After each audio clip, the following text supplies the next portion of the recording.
Cole, Seagulls. Batting third from South Alabama. Number 3,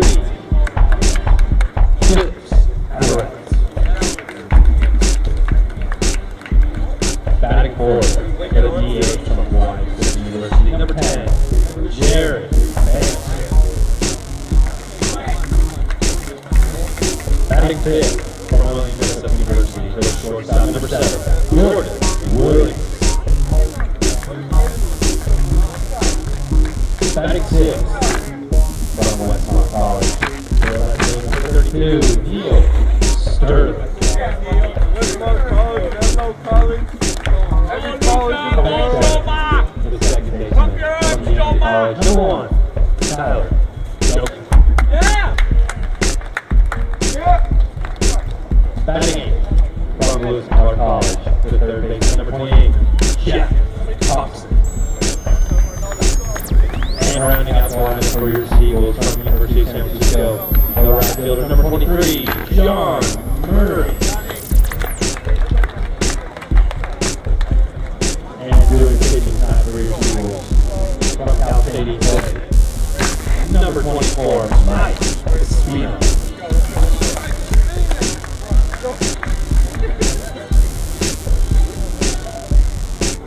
We ask that you now rise for the flame of our national anthem.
Good evening, ladies and gentlemen, and welcome once again to San Bruno Park for Fan Appreciation Night here for this contest between the visiting California Bees and the San Francisco Seagulls. Hi everybody, I am your announcer Dion here. I'm really thrilled that you elected to tune in on this Monday night. It is the regular season home finale for the Seagulls.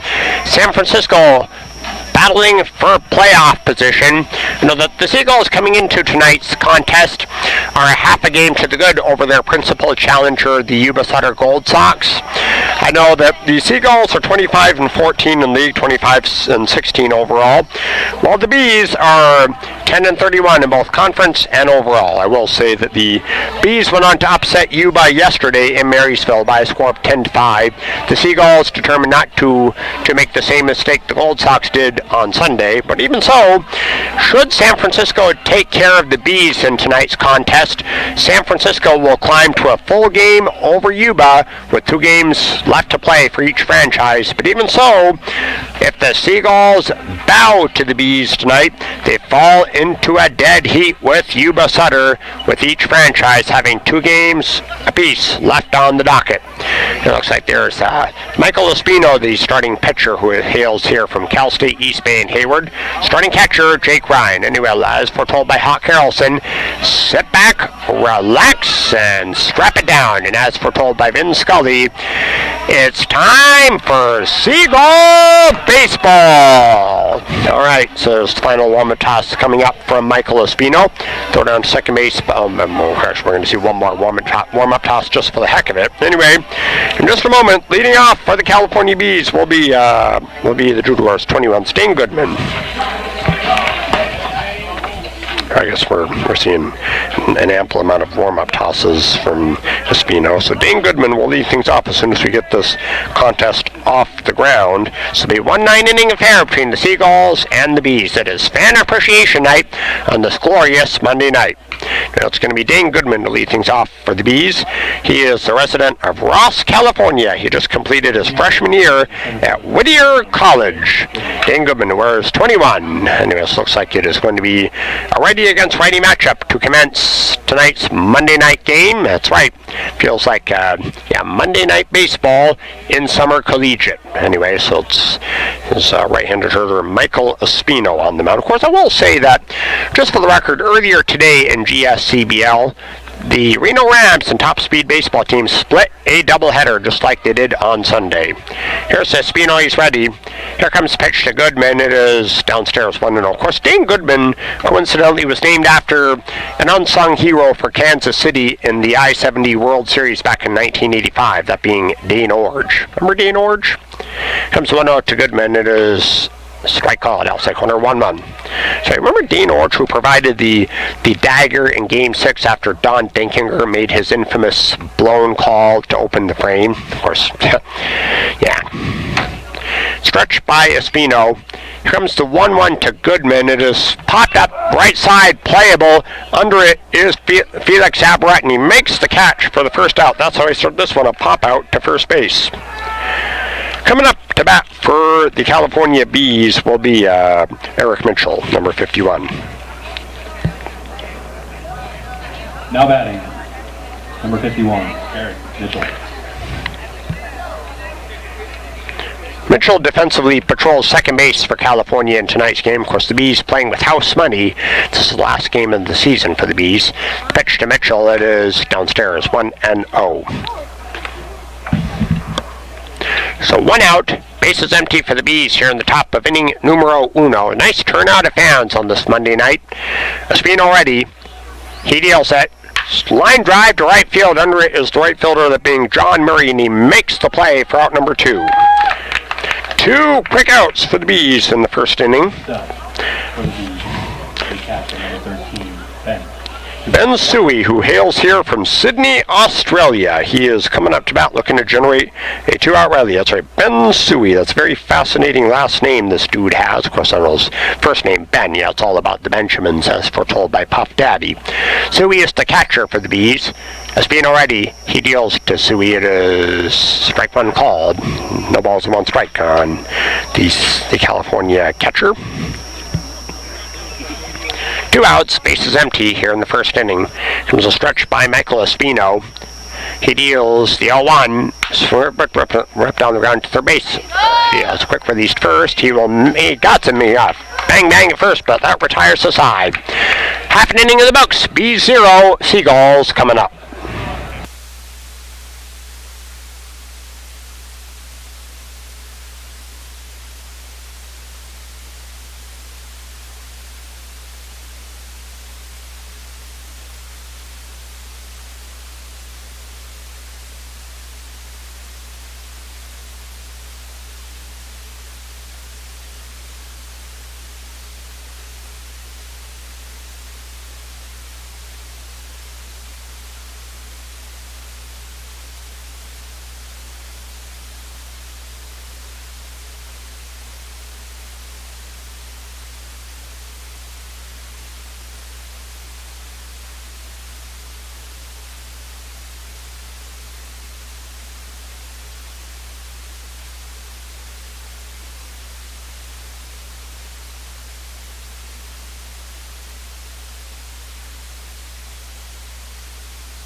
The starting pitcher for the Bees in tonight's contest is going to be right-handed hitter Adam Sabatino, number 32. Adam, who is from San Francisco, he just completed his freshman year at City College. Bottom of the first inning, no score, and the Seagulls coming up. It's going to be Jake Ryan leading off, who is defensively the catcher.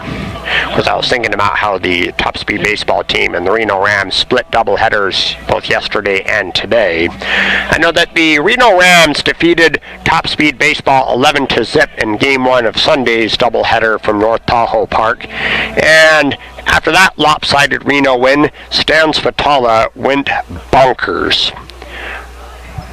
Comes Sabatino, he's ready. Here comes the pitch to Ryan. It is whipped to left center field. This is Steve. Oh, yeah, that's in the gap. Get there. It's a running catch in center field. Nice play by Dane Goodman to make the play for the first out. Nice play, Dane. That was utterly amazing.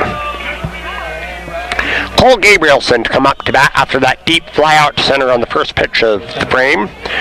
Cole Gabrielson, who is defensively in center field for San Francisco. Of course, like I said, Seagulls have won 6 in a row. The Gulls have captured 9 out of their last 10 games. San Francisco making a surge for the postseason. Here's pitch in there for a strike. 0-1 count on Gabrielson. Adam Sabatino determined to allow the Bees to save the best for last. Of course, Adam, the season finale starting pitcher, here it is, taken high for a ball, 1-1. So anyway, there are 2 umpires officiating tonight's game. A man behind the dish calling balls and strikes, as well as a field judge. The 1-1 offering to Cole Gabrielson, it is downstairs 2-1. So that's right. The umpires happen to be 2 people that have never been in my kitchen. So Gabrielson with hitter's count of 2-1. Sabatino ready. He delivers. It is trapped past the mound to second base. He takes a scoop pass. A quick release first. He does get him. He keeps his foot on the base tonight. Oh, save! Oh, my word! I guess the first baseman took his foot off base. Josh Levy. Wowzer. I guess that was... Looked like for a split second that Gabrielson was out, but that's not what the field judge thought. So it's Felix Abaret in the box. Still 1 out. Felix Abaret, who is defensively at first base. So it's runner aboard for San Francisco, courtesy of some defensive mayhem by the Bees. Stretched by Sabatino. He deals it. Strike call at outside corner, 0-1 count on the Seagull first baseman. That's right, this is the final home game for the Seagulls, and then they have 2 against Sacramento tomorrow, and after that, the playoffs. Here's a stretch by Sabatino. Comes the throw to first base. He is safe. That was a nice dig by Levy at first. Josh Levy, who hails here from Castro Valley. Levy, who is just going to enter Chabot College. Of course, Levy, who graduated from Castro Valley High this past June. Stretched by the righty, Sabatino. He deals it. Swinging a foul, so strike 2. 0-2. 1 away. Runner on first base by Gabrielson. So it's no balls and 2 strikes. Felix behind in the count. Jared Bannister is on deck. He'll bat unless it's a double play. So we'll see Sabatino looking to squeeze that third strike by Felix. Comes a stretch by Sabatino. The 0-2 offering. It is swing and a miss. 2 down for the Seagulls here in the first inning. And it's going to be Jared Bannister stepping into bat now for San Francisco. Bannister is the designated hitter. Jared has been an asset to the Seagull roster, and tonight is hopefully going to be no different. Jared Bannister, who provided the game-winning hit in the first game of Saturday's twin bill against Sacramento.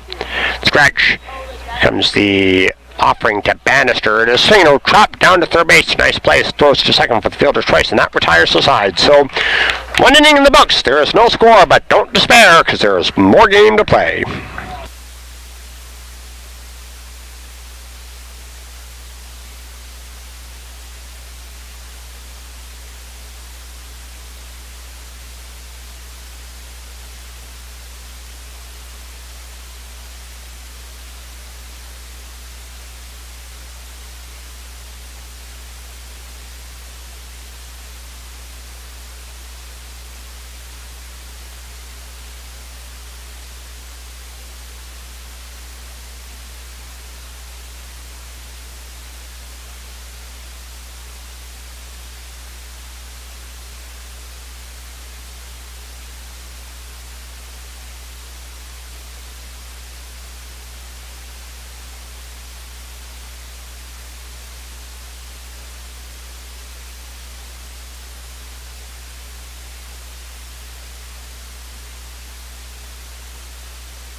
We're in the second inning here at San Bruno Park. It is 0-0. It's going to be the 4, 5, and 6 batters due up for the Bees. It's going to be Josh Levy, the first baseman, to lead things off for California. He'll be followed by Alec White and then Kobe Cristo. It is Mike Espino on the mound for San Francisco. So Josh Levy stepping into the box now for California. That's Mike Espino on the mound for the Seagulls. Here's a stretch by Espino. Comes the offering to Levy. It is chopped foul left side, strike one. This first inning breezed by rather quickly. It was a fast-paced game on Sunday night. Of course, it gave me ample time in which to get home before the clock struck midnight and back to my Mill Valley homestead. One strike pitch to Levy. It is in there for a strike call. Now it's 0-2 on the Bees cleanup man. Now Espino is going to look to see if he can retire Levy here. 0-2. That's missed outside 1-2. Still early in the contest. This game is young. This Monday night is young. It's a good Monday evening to be here at the Yard tonight. Amazing. Espino ready. 1-2 to Levy. It is reached for and grounded routinely at short. Scooped at short by Williams, and he throws to first to retire Levy for out number one. Of course, like I said, I worked at my actual job at the office earlier today, and as usual, when I used my little card to punch out for the day, the first thing I said after I wrapped up my day was, "My day at the office is over." That's kind of a homage to Hawk Harrelson, kind of a spoof anyway. Alec White in the box, one out. Stretched by Espino. Here comes the pitch to Whitey. It is in there for a strike outside corner. White defensively is in left field. He's got no one count on him. Here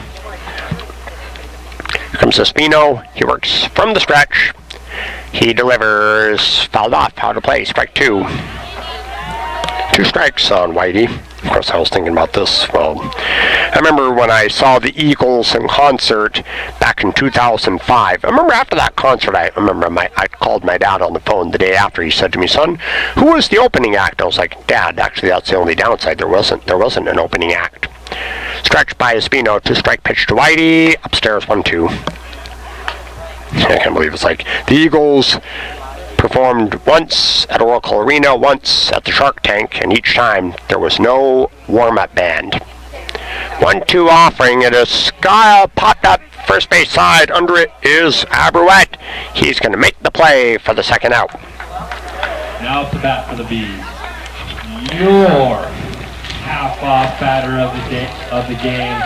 If he strikes out, all hot dogs and Polish dogs are half off for the next 5 minutes. All right, looks like this dude happens to be the half-off batter, Kobe Cristo. 2 outs. Cody Cristo, who's going to look to strike out and get us some half-price grub. Let's do it. Come on, Kobe, justify our love. Here it is. Strike one, swinging. No balls, 1 strike. Kobe is defensively the shortstop for California in tonight's contest. He's got no one count. All right, 2 more. 1 strike down, 2 strikes to go. Espino ready. Comes the 0-1. Just upstairs, ball 1. That was close, but not quite in there. Well, the fans debating, but I think that was a good call from the home plate umpire. He said that pitch was just a tad upstairs. 1-1 count. Ryan Volko is on deck. Here's Espino. He works from the stretch. The 1-1 pitch is fouled off, out of play. Strike 2, and now it's Cristo behind in the count, 1-2. All right, 1 more strike, and we're going to be getting some half-price grub. Yeah, hot dogs, Polish dogs. Well, Humphrey Bogart once said, a hot dog at the ballpark is better than a steak at the Ritz. 1-2 on Cristo. Stretch by Espino, target outside. Here it comes. It's fouled off, out of play to the right, so still 1-2. Yeah. So, all right, Cristo, see if Espino can squeeze that 3rd strike by Cristo. Get fans in the joint some half-price grub. I would love to witness that. All right. 1 ball, 2 strikes still. 2 down, bases empty for the Bees here in the second inning. Here's Espino, he's ready. Target outside, 1-2 offering. Trips it out, lines on the ground. Second is scooped. He will have a quick release first and plenty of time. That will do it for the Bees here in the second. After 1.5, it is no score.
Billy, the winner of... We're heading to the bottom of the second here at San Bruno Park. It is 0-0 the tie. Adam Sabatino on the mound for the Bees. Of course, like I said during last night's broadcast, I mentioned this 1950s or 60s horror movie entitled The Bees. I hadn't seen it, but I think it's kind of a spoof on that 1960s Alfred Hitchcock movie, The Birds. And most of them just decided if they do the birds, they want to do the bees. Anyway, back to baseball. Jordan Williams, who provided the game-winning walk-off single last night against the Heat, is stepping in to lead off the second inning. To be Williams, Neil Sterling, and Tyler Jockin facing Sabatino. All right, no, lots of fans in the joint. The motion to pitch. Upstairs. 1 ball, no strikes on Jordan Williams. Jordan is defensively the shortstop for San Francisco in tonight's game. Sabatino. Wheels and deals the 1-0. It is upstairs again, 2-0. So it's Jordan ahead in the count, 2 balls, no strikes. Of course, I will say that. I'll tell you more a little bit in just a sec. 2-0 pitch to Williams. It is dropped down to second base. It's going to be a field at second by Mitchell, and he throws him out, 1 away. Of course, I know sportscasting is my main passion, as many of you are already aware. I actually do have an alternate passion. I am, you guessed it, an explorer. Of course, I'll go into more details if I ever get around to it. I like to think of myself as Dion the Explorer, kind of like a spoof on Dora the Explorer. But anyway, Neil Sterling in the box, 1 away, base is empty. Neil is the left fielder. Sabatino ready. Here comes pitch to Sterling. It is a ball taken inside 1. And of course, when Sterling was taking batting practice earlier today, I looked at him and said, "Neil, hit this ball to the moon." Here comes the 1-0. Low. Of course, Neil hits balls into orbits. I wish I could witness him doing games. Could happen here. Who knows? The motion and the 2-0. Oh, that was a ball swing, but a strike. My goodness, that's kind of a interesting thing. But I think that pitch was on the plate. Bottom line, it's 2 balls and 1 strike on the Seagull left fielder. Sabatino ready. He deals it. Strike 2 call. Now it's a 2-2 count on Neil. So the Bees determined to steer clear of the Golden State Collegiate Baseball League basement. 2-2 to Neil. It is swinging line to it's base hit left center. Oh, give me some cheesecake. That's going to skip to the gap. But even so, it's just to harm the single for Sterling. Tyler Jockin in the box. Of course, I was thinking about this earlier today. I guess the cheesecake catchphrase that has kind of become my trademark call, I used it in a conservative fashion on Friday, Saturday, and Sunday. Tonight, I am hoping to use it in a more liberalized fashion. Tyler Jockin in the box, 1 on, 1 out. Stretch. Sabatino delivers inside. Jockin is defensively at second base for San Francisco. He had the final assist in the top of the second. Now the right-hander is now ready. Here's Sabatino's offering. It is skied to center. This is in the park. Center fielder backs up under. He's racing now. Oh, good Bill. He makes the play. Wow, nice catch by Goodman, and having to retreat back to first is Sterling. 2 outs. I thought for a split second that Jockin got all of it. Here's Jack Thompson in the box. 2 outs. As Sterling still on first base, to reach by that 1-out single. See what Jack does here. Let's go, Jack. I guess the Seagulls are 11-0 in games I've covered on Bay Area Sports TV in 2019. Maybe the trend will continue tonight. Here's a stretch. Here comes the throw to first. He is safe by far. Yeah, it's almost like, I was thinking about this, how I did back-to-back commuter trips. You have 4 straight commuter trips from Marin County to the Peninsula on this many nights. Here it comes. Outside 1-0, of course. Even when fatigue started to kind of get to me, I was like, well, Bay Area Sports TV never blows a story. 1 ball, no strikes on Thompson. Stretch. Here's the 1-0. Strike called inside corner, 1-1. Of course, Thompson is defensively at the hot corner for San Francisco. He's got an even count of 1-1 on him.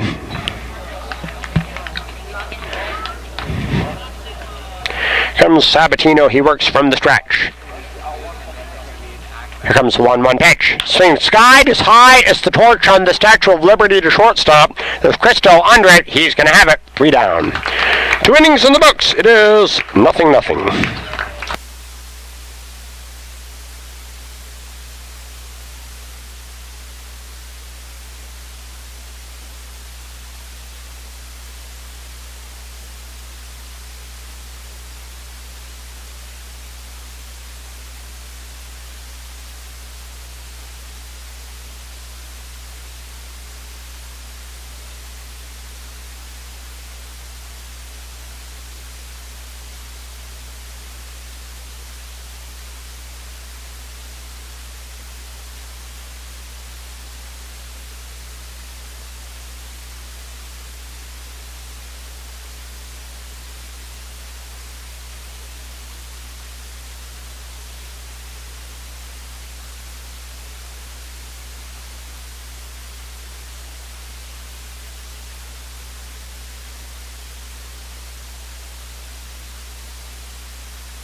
Heading to the 3rd inning here at San Bruno Park. No scores as the Bees come up. Anyway, it looks like this gentleman to my right was asked a trivia question during the latest time we were in commercial. Our stadium announcer sat next to him, and when he asked, and this dude answered, he said, "Is that your final answer?" And he said, "Yes." And the stadium announcer looked at him and said, "I'm sorry, you have to phrase your answer in the form of a question." Oh well, that's a bummer. Anyway, back to baseball. Ryan Volko to lead things off, who is the designated hitter for the Bees in tonight's game. Espino ready. Here comes the offering to Volko. It is a strike call at outside corner 0-1. Well, I guess Mike Espino has been razor sharp out there. He retired the first 6 batters he has faced. The stretch, the 0-1. Skied foul, strike 2. Of course, I know last night's game went by pretty quickly. I guess the baseball was fouled to the screen and 2 baseballs came down. 1 baseball was hit up there and 2 baseballs came down. I guess that's magic. Is there a high-priced professional magician in attendance? I would say so. 2 strikes on Volko. He deals it. Outside 1-2, yeah. Of course, I thought about this joke I read in a joke book once. How do you fit 6 elephants into a Volkswagen? 3 in the front and 3 in the back. Here comes the 1-2 from Espino. It is upstairs 2-2. Oh, no matter. Yeah, my mistake. Strike 3. I'm glad I was wrong. Oh my, it was a high strike, but somehow it was in there for the 3rd strike. 1 away. Next up will be number I guess the home plate umpire kind of has a variable strike zone. I guess that latest offering looked like it was high, somewhere high. 1 away, Thomas Colander in the box for the Bees. Here's the stretch, and the pitch from Espino to Colander. Strike 1, swinging 0-1. Colander's defensively at the hot corner for the Bees. Here's the stretch, the 0-1 from Espino. It is fouled off, out of play toward the picnic table. Strike 2! 1 away, bases empty for the Bees here in the 3rd inning. 0-2 count, 1 away. Espino into the stretch. Comes the 2-strike offering, very high. 1 ball and 2 strikes on Colander.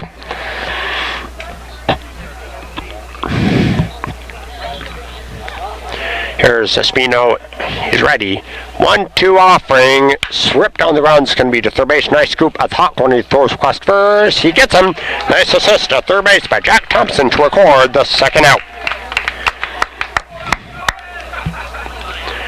And now batting is going to be Harry Barker Faust. So Harry, who's defensively in right field. So we got 2 down, bases unoccupied for the Bees here in the 3rd inning. The Bees, who are just a half a game out of last place, just ahead of the South Bay Storm, as Espino steps off and has the batter out of the box as well. Henry back to their respective positions they go, and now the game can go on. Here's Espino. He deals to Harry. It is fouled off. It's no balls, 1 strike on the Bees right fielder. On deck is Dane Goodman. Of course, the Bees have lost 6 out of their last 10 games. Of course, the Bees have a winning streak of 1 in a row. Here's a stretch by Espino. The 0-1 pitch. Strike 2. So it's no balls, 2 strikes, 2 outs. Bees with the bases empty here in the 3rd inning. Now Espino is ready. The 0-2 pitch. Chopped down to second base. It's going to be Jochen having to charge. He underhands first in plenty of time. 3 outs. 9 up, 9 down for the Bees after 2.5. Nothing but zeros.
I just found out the latest time I was in commercial that Neil Sterling is the all-time home run leader in the history of the San Francisco Seagulls. What fascinating trivia. Anyway, bottom of the 3rd, John Murray, the right fielder, to lead things off for the Gulls. It's still 0-0 as it's Adam Sabatino on the bunt. Here's the pitch. Low and away, 1-0. 1 ball, no strikes on Murray. John Murray, who shares no relation with a Hollywood celebrity named Bill. Here comes the motion by Sabatino, the pitch. Swinging a pop-up left side. This is out of play. 1-1. It's an even count on John Murray. It's 9-1 due up for San Francisco here in the 3rd inning. Seagulls looking to wake up their bats here. Comes Sabatino. He goes into his windup. Here comes the 1-1 to Murray. It's high. 2-1. Hitters count. Nice turnout of fans for tonight's game. I guess the Seagulls looking to make a surge toward playoff seeding. If they win tonight, they will be a full game ahead of their principal challenger, Yuba Sutter. 2-1. Inside. 3 balls, 1 strike on Murray. On deck is Jake Ryan. He will bat next. Comes right-hander Sabatino. He deals it. Swing left. Oh, yeah, goes deep. My goodness, that's going deep back there. Oh, give me some cheesecake. That's a dead drive to the deepest part of the yard. A home run for John Murray, and the Seagulls hit the scoreboard first. And that's a special request for Mark Caviglia. Air Mail Special. Oh, give me some cheesecake and garnish it with pink frosting. That was a mammoth moonshot by Murray to the deepest part of left center field. Jake Ryan comes up to bat, and I guess they decide to give fans half-price grub for every time the Seagulls get the first tally of an inning. Woo, yeah, give me some food, baby. Give me some food. Some grub. Some great-tasting ballpark grub is forthcoming. Tasty. Ooh, yeah, it feels like it makes my mouth water. It's tempting. It's impossible not to be tempted, really. Yeah. Jake Ryan up, still nobody down for the Seagulls here in the third inning. Sabatino ready. He deals in there for a strike. 0-1 count on Ryan. Jake Ryan, who's defensively the catcher. The motion and the right-hander's offering is low and away. 1-1. There's a lot more fans in attendance tonight. Well, that's prototypical for Fan Appreciation Night. They got lots of giveaways tonight. Comes the motion and the 1-1 pitch. Swing ripped in center field. It's going to be a base hit. Oh, give me some cheesecake. A single to center, a liner right up the middle. All right, here's Cole Gabrielson in the box. Still no outs for San Francisco here in the third inning. Seagulls on top, 1-0. Just people are asking me all the time, Dion, do you have a smartphone? My answer is, no, I do not have a smartphone. I have a bat phone. Here's a stretch. Sabatino deals. It is in the dirt for ball 1. And of course, back at my homestead in Mill Valley, anytime I am unavailable for any reason, I have this this personal assistant who answers the phone on my behalf. Here comes a stretch. And Sabatino deals the 1-0 pitch. Swing or foul, left side, strike 1. That's right, I have this man who is to me whom Alfred is to Batman. Of course, I have my bat phone at Casa de Dion, and of course, I mean, he is the person who answers it on my behalf anytime I am unavailable. Here comes the stretch by Sabatino. He deals the 1-1 pitch. It's fouled off left side toward the on-deck circle, strike 2. Gabrielson behind in the count, 1 ball, 2 strikes. I will say, yeah, it's almost like, yeah, who needs a smartphone? Dude, I was telling you before earlier in the broadcast that I am Dion the Explorer. 1-2, there goes Ryan. Pictured as a strike call, third to second base. It is late. A stolen base for Jake Ryan. For a catcher to steal a base is a rarity. Team so they'll strike 3 called to Gabrielson. 1 away. Here comes Felix Abarouette in the box. Next up. Of course, I will say that, of course, I have explorer instincts. I have the ability to anticipate and improvise. Here comes the stretch by Sabatino. Here comes the offering to Felix. It is low and outside 1-0. Of course, I will say that, you know, I know how to explore, and I basically do it old school fashion. I don't need like a smartphone or a tablet or any of those modern day gizmos that people are obsessed with in this day and age. 1-0 pitch. That's the ball, and the ball's going to skip away. Ryan's going to break for third. Oh, give me some cheesecake. Oh, my words. Oh, wow. 2 balls and no strikes on Felix. We'll see what Felix does here. Because Felix looking to provide the cat's meow for the Seagull offense. 2 balls and no strikes on him. Here's a stretch. Infield is deep. The 2-0. Swing and a miss. 2-1 the count. See what Felix does. Seagulls on top 1-0 here in the third inning. 1 out. Ryan on third base. The stretch by Sabatino. He deals it. Swinging a foul, so it's 2-2 on Felix. Jared Bannister on deck.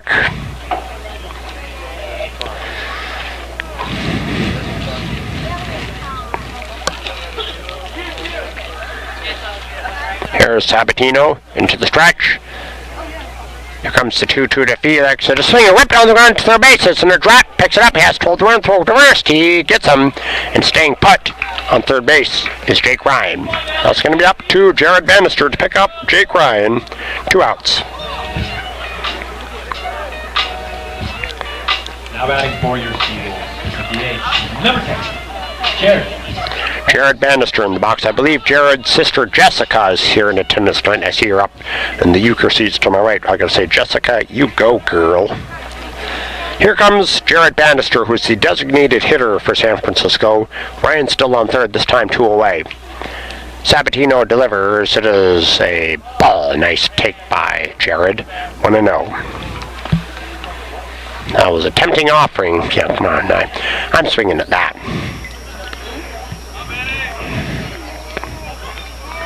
Here comes Sabatino. He works from the stretch. Comes the 1-0 to Bannister. It is high and tight. Now it's 2 balls and no strikes on the Seagulls cleanup man. Bannister, the cleanup batter, looking to live up to his role by picking up Ryan from third base. Here comes the 2-0. Low and outside. Now it's 3-0. Well, Bannister has been quite patient up there. Of course, base hit will play to run. Ball 4 will put runners at the corners. But there are 2 outs for San Francisco here in the third. Thanks, Dan. Sabatino ready. Thanks for mine. Comes a 3-0 pitch. That's on the outside corner for a strike, and Bannister knew it. 3-1. That's right. I could just well think of myself as Dion the Explorer. Comes a stretch. Here comes the 3-1 pitch. It is a strike. Now it's full count. Yeah, I can't believe it. I think the actress who played as Dora the Explorer, didn't she turn 18 earlier this month? I think I heard that from the latest issue of Girls Life magazine. 3-2 payoff. Line into center field, base hit. Oh, give me some cheesecake. The Seagulls have an insurance run, courtesy of a sharp single to center by Bannister. The scoring is Ryan. 2-0 San Francisco. Now batting. So that's right, I read this during a recent issue of Girls Life magazine that the actress who plays as Dora the Explorer just turned 18 on July 10th. That's fabulous. Jordan Williams up, still 2 outs. Bannister on first base. Sabatino is into a stretch. Comes the offering to Jordan. It is outside 1-0. Of course, I don't remember that actress's name. It's right on the tip of my tongue, but I'll find out when I look back at it. I think I brought that issue. It's in my tote bag right now. Comes a stretch by Sabatino. Comes the 1-0 to Williams. It is lined up the middle and through. That will probably be station to station, and it most certainly is. 2 on, still 2 outs. Now batting for your Seagulls, the all-time home run leader, Neil Sterling. Neil Sterling, who is the all-time home run leader in San Francisco Seagull history, looking to add 1 more to his repertoire. He has a chance. First and second, 2 away. Sabatino into the stretch. Check second, and he deals to Sterling. It is swinging a foul. He took a home run swing at that latest pitch and somehow got a piece. No balls, 1 strike on the Seagull left fielder.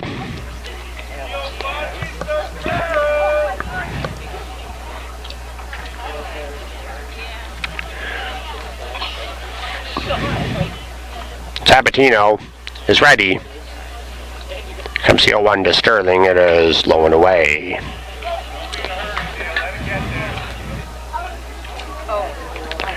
So I know that the Reno Rams took the nightcap of their twin bill against Top Speed earlier today. It was by virtue of a sacrifice fly in the bottom of the 7th.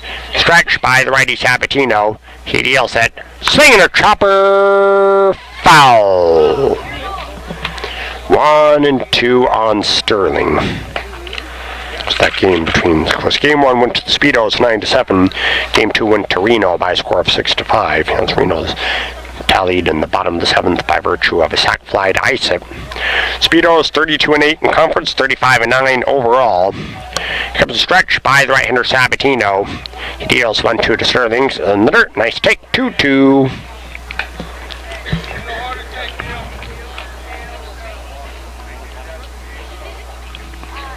On deck is Tyler Jockin.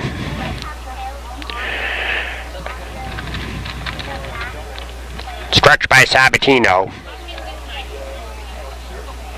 Here comes the 2-2. Swinging a foul.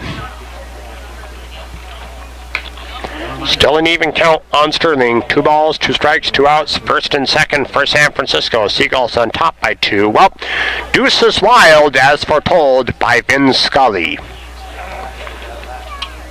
Here comes Sabatino. He's ready.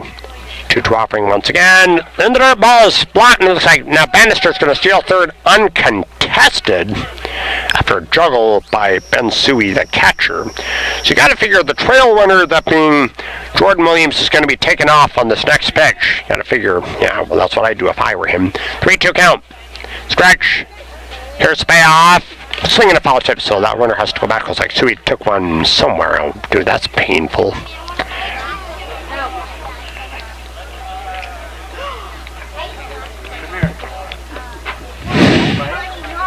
Anyway, so it's runners at the corners, still 2 down. A full count on the all-time home run king for San Francisco. Speaking of king, Top Speed Baseball is going to enter their drive for 5 with a subpar record, according to Stan Spatala. The Speedos, during preseason on the Top Speed Twitter page, Stan Spatala said, the Speedos are going to be undefeated and untied this year. Well, of course, for me, as one of the mainstay announcers in this league, I knew that wasn't going to happen. The Speedos 32-8 in league, 35-9 overall. They have 2 more against Reno tomorrow, and then up to the finals for Top Speed this Friday coming up. Stretched by Sabatino. Runner Williams will go again. Here's payoff. Swinging a chopper high over third. It's going to be fielded. Quick release across the diamond. He gets him, and 2 men are left. But Seagulls do tally twice. At the end of 3, Seagulls had 2 left.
We're heading to the 4th inning. Mike Espino is still on the mound. Of course, Espino has retired the first 9 batters he has faced right out of the gate. 3 innings down, 6 innings to go here on Fan Appreciation Night. Dane Goodman is going to lead things off for the Bees as we're in the 4th inning. The Seagulls ahead 2-0. As it's Mike Espino, who's been perfect through 3 innings of work so far. Anyway, it's going to be Dane Goodman to try and generate some swagger for the Bees during the last game of their campaign. The Bees playing with house money for this contest. Espino ready. Here comes the pitch to Goodman. It is swing and a miss. No balls, no strikes. It's kind of a rotten swing by Goodman, and he shot a blank. 0-1. Goodman is defensively in center field for the Bees tonight. Espino is ready. 0-1. Set left swing, and he takes it low, and it's a 1-1 count on Dane Goodman. All right, so it's 1 away. Or no, sorry, my mistake. It's Goodman leading off. It's obviously no outs, no on. Well, that was weird.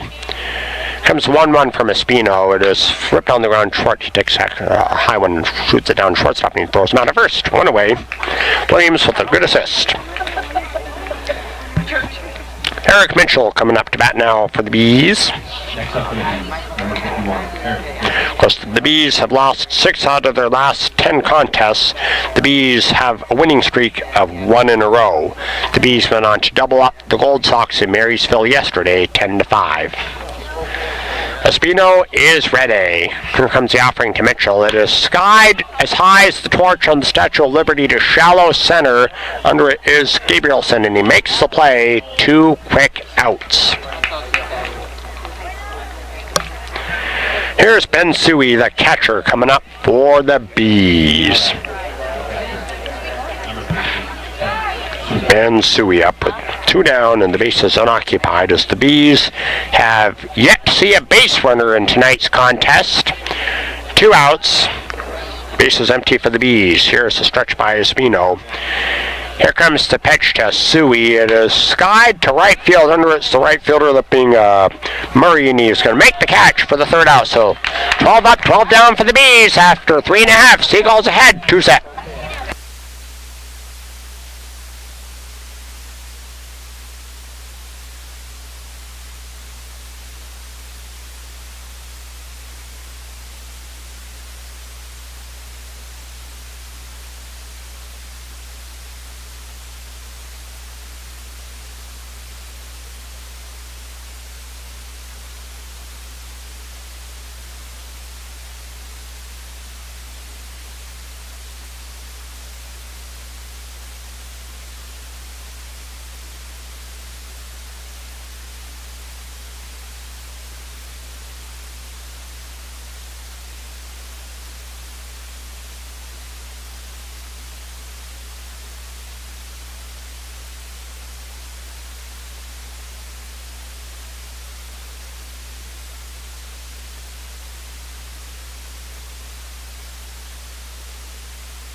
We're heading to the bottom of the 4th in just a moment. It's going to be a new arm on the mound for the Bees. So it's right-handed hitter Henry Bowers. Yeah, Henry Bowers. My, oh my.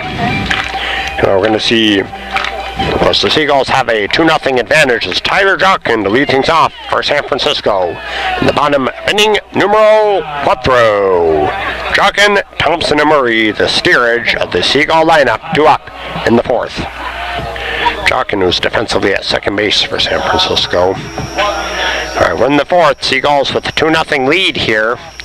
As it's new arm on the mound. Henry Bowers.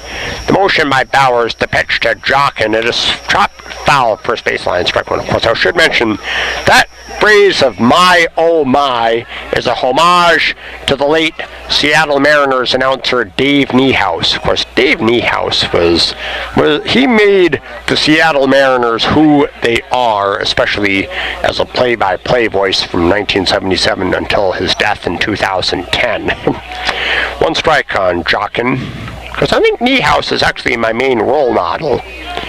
Comes a motion by Bowers. The pitch skied on a chip bat to left center field. Oh boy. Oh, nice cow. Oh no, it's a drop. That is utterly crazy. The shortstop, Cristo, had to juggle it and he let the ball skip off his glove.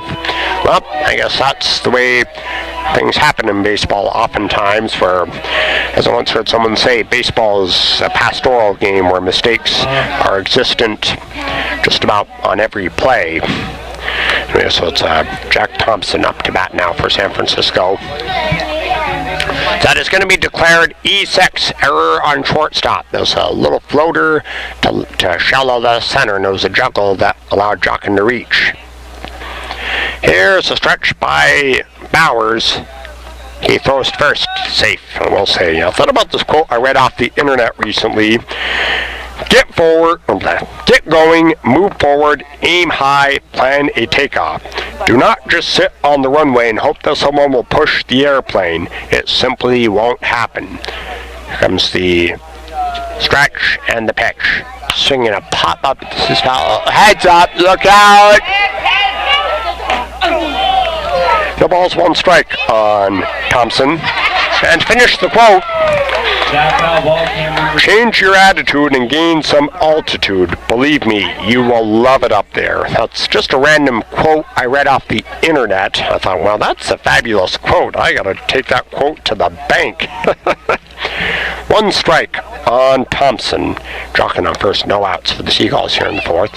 Here's a stretch by Bowers. Here comes the offering. It is a strike call at outside corner. No balls and two strikes on Thompson.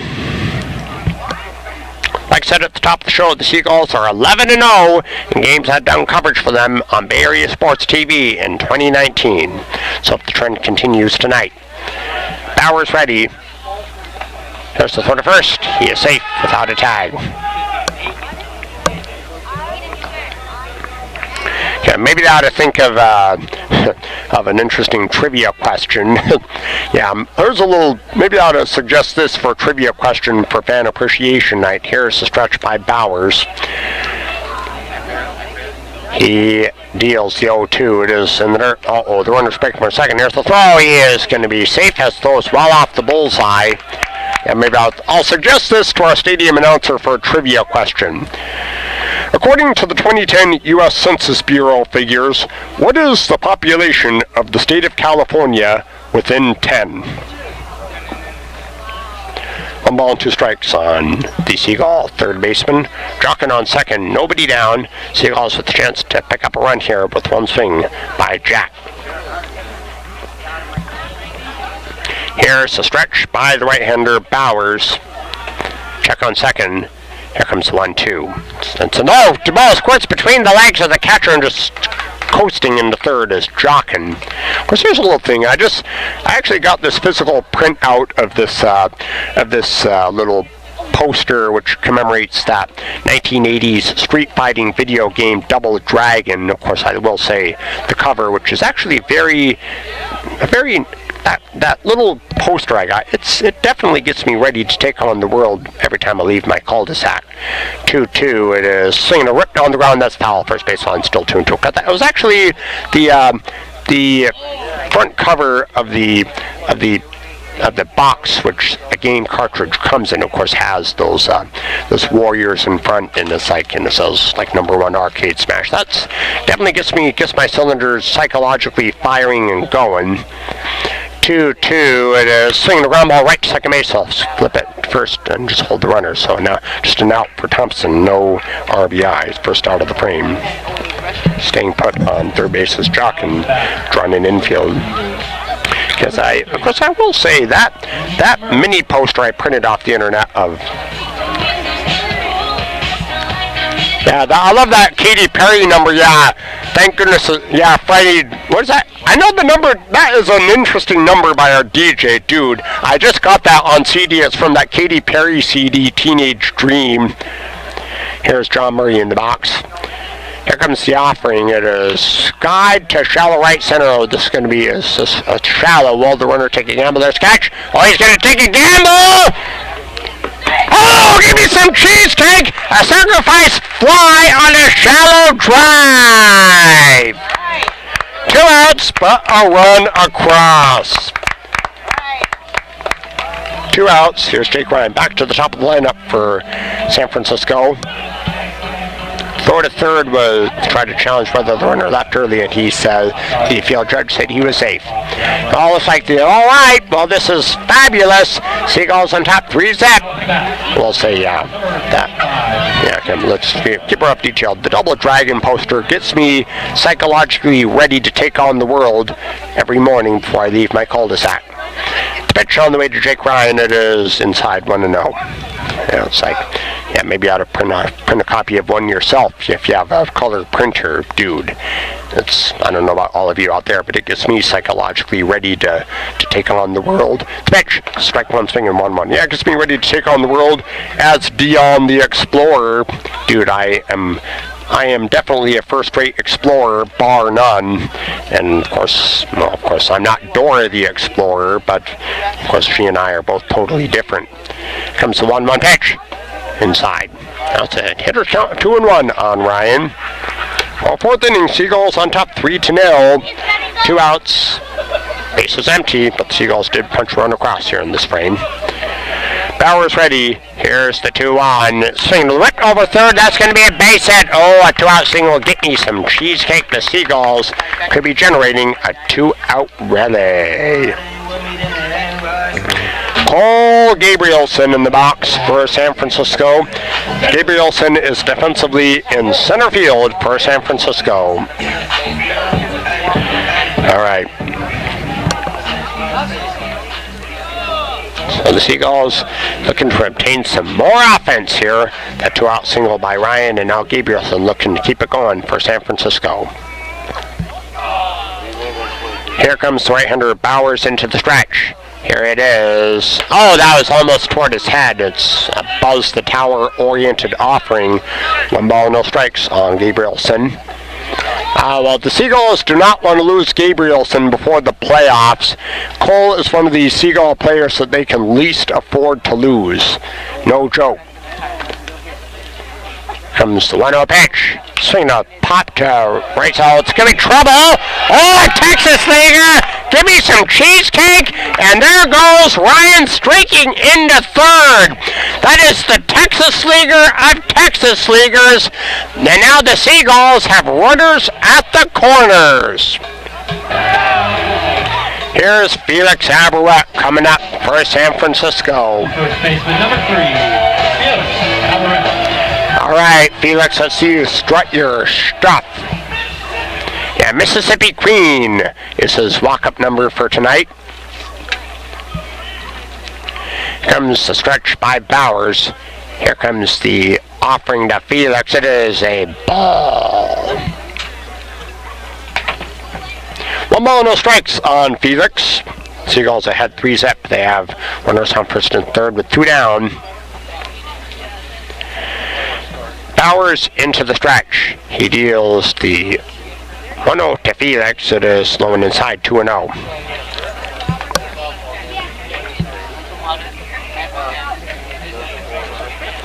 So Felix ahead in the count. 2 balls, no strikes.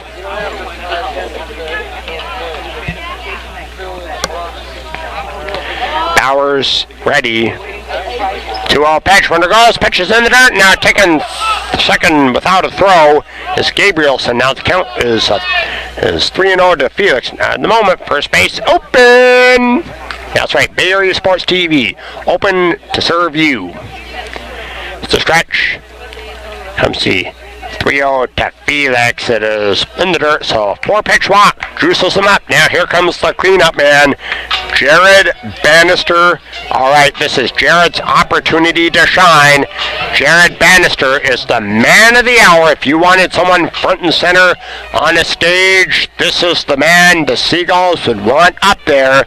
Jared Bannister. Sacks packed with goals. 2 down. Seagulls looking to add on to the 3-1 advantage here. Jared Bannister has a chance to drive in a bunch of runs. Here's the pitch to Bannister. It is swinging a drive to right field. It's going to be right fielder racing back. He's going to make the catch. The Seagulls leave him loaded, but they do nevertheless punch a run across in this frame. At the end of 4, Seagulls on top, 3-zip.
Seagulls with a 3-0 lead as we head to the top of inning number 5. But even so, the Bees have had no base runners as of so far tonight. Michael Espino has been perfect through 4 innings of work so far. Let's see if the trend continues here in the 5th inning. Josh Levy to lead things off for California. 4 innings now and 5 innings left to play here. It'll be Levy, White, and Cristo. Of course, Cristo is the half-off batter. He'll bat 3rd in this frame. That's right, the number September by Earth, Wind, and Fire. Mike Espino has been perfect through 4 innings of work as of so far in tonight's contest. Espino ready. Here comes the pitch to Levy. It is ripped down the ground. It's going to be through, I reckon. Yep, base hit to center field. That's all I had to do was bring it up. Well, as foretold by Hawk Harrelson, you can cancel the post-game show. Alec White steps into the box now for the Bees. Alec White. So Alec White steps in now for the Bees. Well, I guess the Bees at long last have a base runner, and I could be the culprit. Because I mentioned it time and time again, and it was a matter of time before it was going to happen. Alec White comes up to bat now. Here's the stretch by Espino. Here comes pitch to Whitey. It is fouled off to the right side out of play. Strike 1. That foul ball can earn a fan a free piece of candy if returned to the... All right, we got 1 strike on the Bees left fielder. Espino is ready. Here comes the 1-strike pitch. Taken inside corner for a strike now. So no balls and 2 strikes on Alec.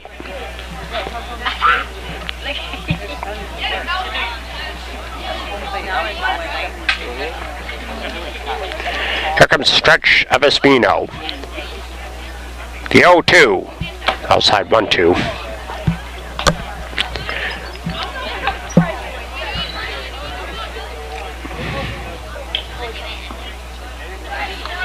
One ball, 2 strikes on White as Espino works from the obligatory stretch. There it is. Outside. Nice take by Whitey, and it's an even count, 2-2.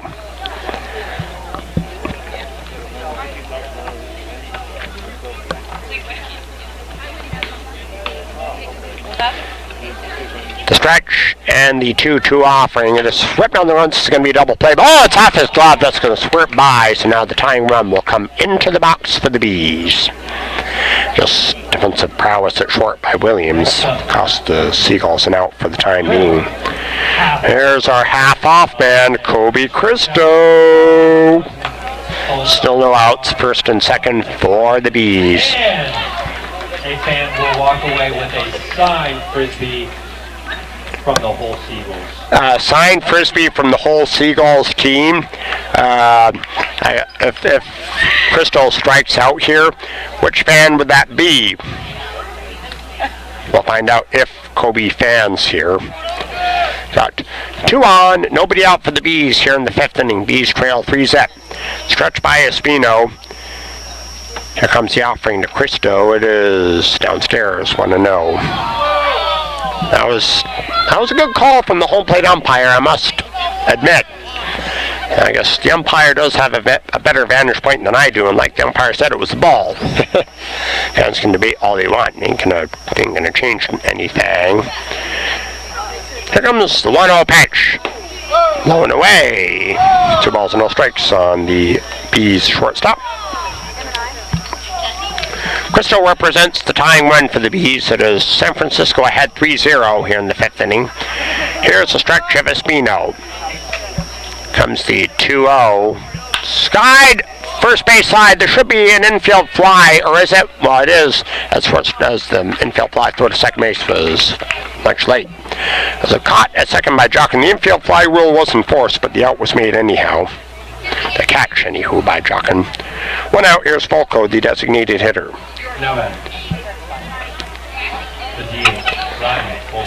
I'll give our stadium announcer a suggestion for a trivia question between innings. Yeah, it's almost like saying, I'll tell you more in a sec. Here's a stretch. Check on second. Here comes pitch to Volko. It is outside 1-0. Of course, I will say, what's a suggestion for a trivia question?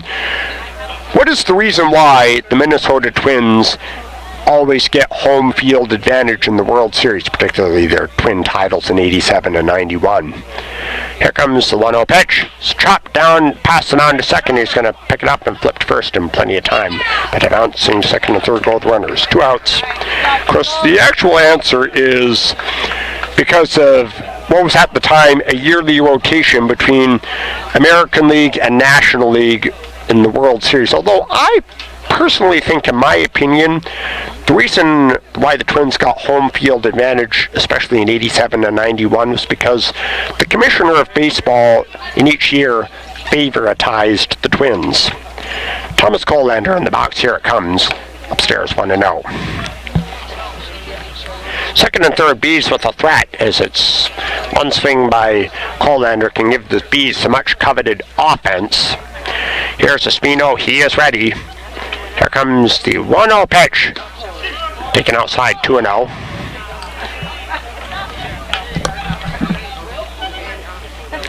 Two balls and no strikes on Thomas Colander. Harry Barker Faust is on deck. Here comes Espino. He's ready. Here it is. And the strike call, a 2-1 count on Colander.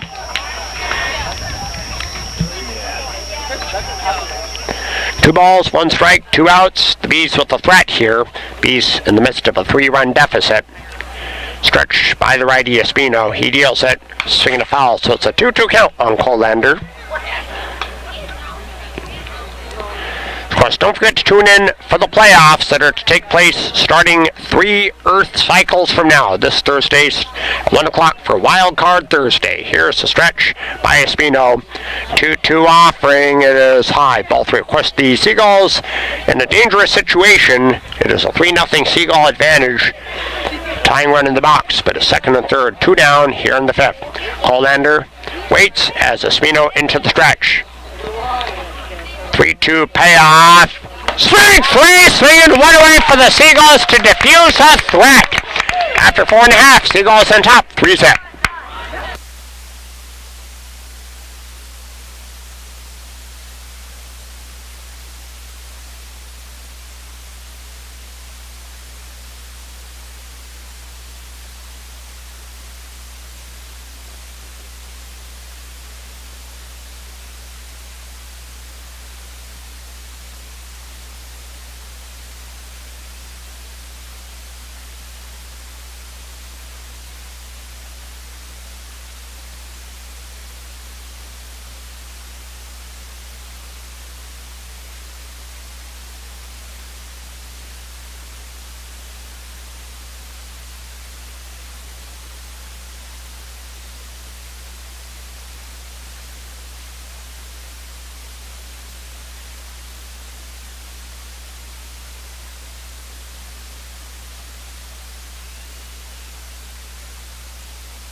We're in the bottom of the 5th here at San Bruno Park. It is 3-0 Seagulls as the offense of San Francisco is going to look to generate some more breathing room.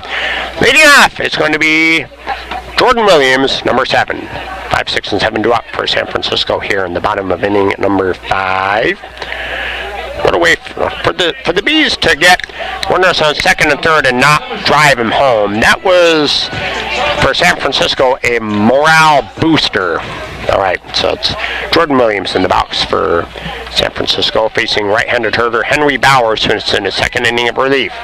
The motion and the pitch to Williams. It is high and tight, 1-0.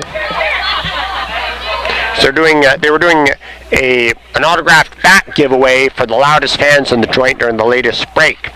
1-0 pitch. Swinger, hammer to left center field. Left fielder under. He is going to make the play. Wowzer, that was a nice catch by Alec White to produce the first out.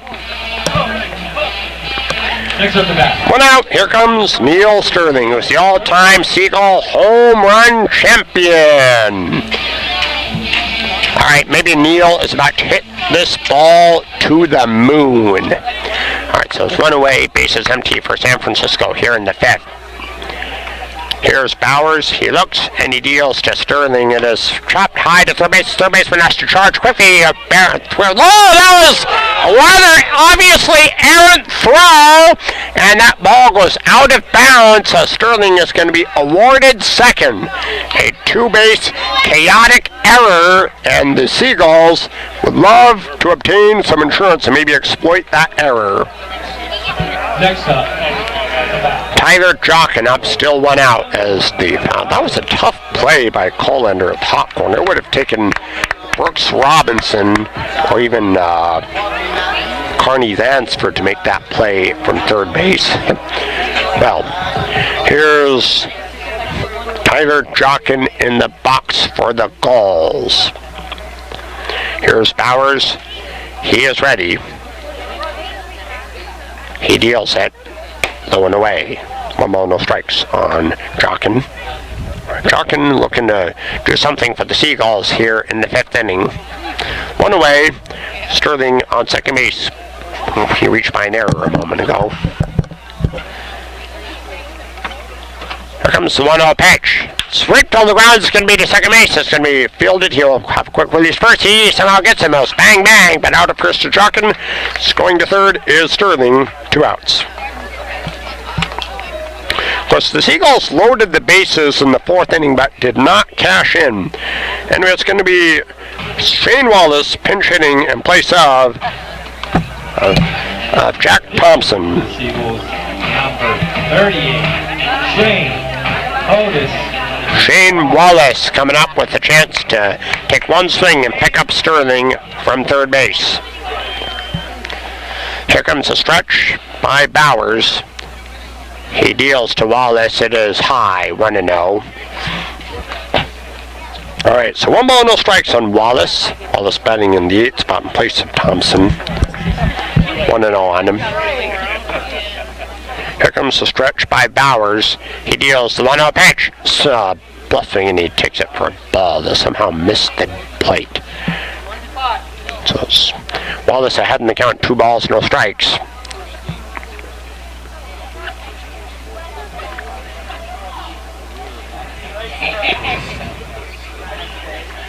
Stretch the pitch. Upstairs, 3 balls, no strikes. All right, so it's 3 balls, no strikes. This is Wallace ahead in the count. Wallace and the Seagulls hoping for base hit or ball 4. Base hit will pick up a run. Ball 4 will put runners at the corners. Here's a stretch of Bowers. Here's the 3-0. Swing and a miss. 3 balls and 1 strike on Wallace. Of course, Wallace still heading the count. This time 3-1.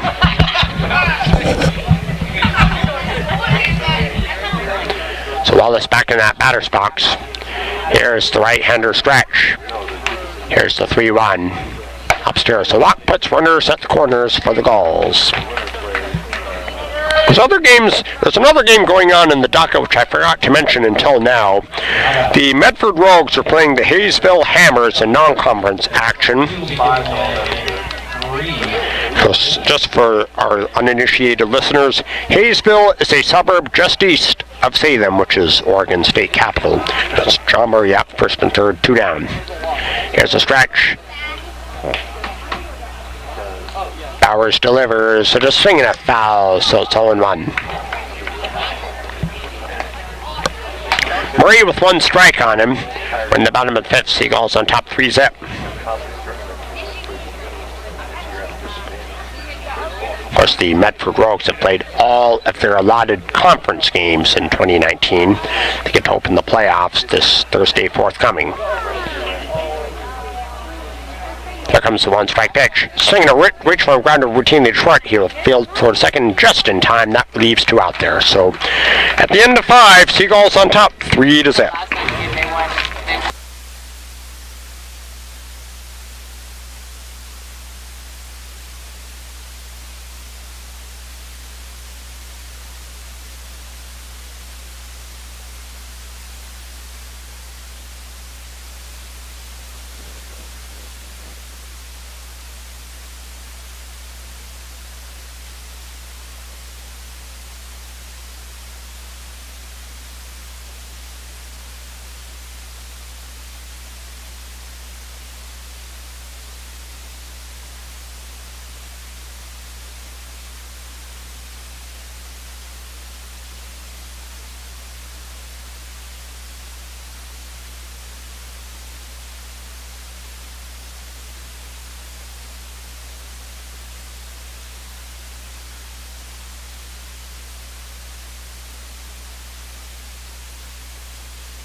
That number last Friday night by Katy Perry, that's a classic. It's from the Teenage Dream CD. Sixth inning here, it's going to be Harry Barker Faust to lead things off for the Bees as it's 5 innings down, 4 innings to go. Michael Spino still on the mound. Stretch. Here comes the pitch to Harry. It is downstairs 1-0. I decided to dance to that above aforementioned number. Not last Friday night. Maybe I ought to come up. They had to play the radio edit of that number. Here's the 1-0 from Espino. It is a strike call at 1-1 count. I guess they were playing some they love to play numbers with some risque lyrics. I would actually personally prefer the radio edit. Here comes the 1-1 pitch. Outside. 2 balls and 1 strike on Harry. Of course, Dane Goodman is on deck. 2 balls, 1 strike. Says 2-2 on the scoreboard. It should say 2-1. 2 balls, 1 strike. Stretch. Here it comes. He bunts it foul. Well, certainly 2-2 now. Maybe the scoreboard is psychic. Maybe it was foretelling what lies ahead. Actually, no, I'm just being funny. No, nobody ever knows what the future holds, dude. You know what Doc said at the very end of Back to the Future? Your future has not been written yet. No one's has. 2-2 pitch to Harry. Shot past the mound to short. Shortstop Williams has to hurry. So quick release first. He gets him nice. Whoa! Give you some cheesecake. That was an amazing assist by Williams at short to produce the first out. Dane Goodman, like I said before, was named after the unsung hero of Game 6 of the I-70 World Series back in 1985. That's right. Dane Goodman was named after Dane Orge, although actually I think a lot of St. Louis Cardinals fans think that the reason why they lost that game was because of first base umpire Don Denkinger. Dude, I personally disagree. Here comes pitch to Goodman. It is high for ball 1-0. But then again, that's easy for me to see. I was rooting for Kansas City. So I guess a lot of Kansas City Royals fans wanted to take Don Denkinger out to lunch after that epic Game 6. Here's the 1-0. Swept off. Oh, a big catch by Williams. Give me some cheesecake. And garnish it with shocking pink frosting. 2 outs. Here's Eric Mitchell in the box for the Bees. I guess the Bees hope to come out buzzing tonight just like they did in Yuba on Sunday, but even so, as of this point in the contest, so far it appears the Bees have left their bats at home. Here's Espino. He is ready. Here comes pitch to Mitchell. It is low and in the dirt, 1-0.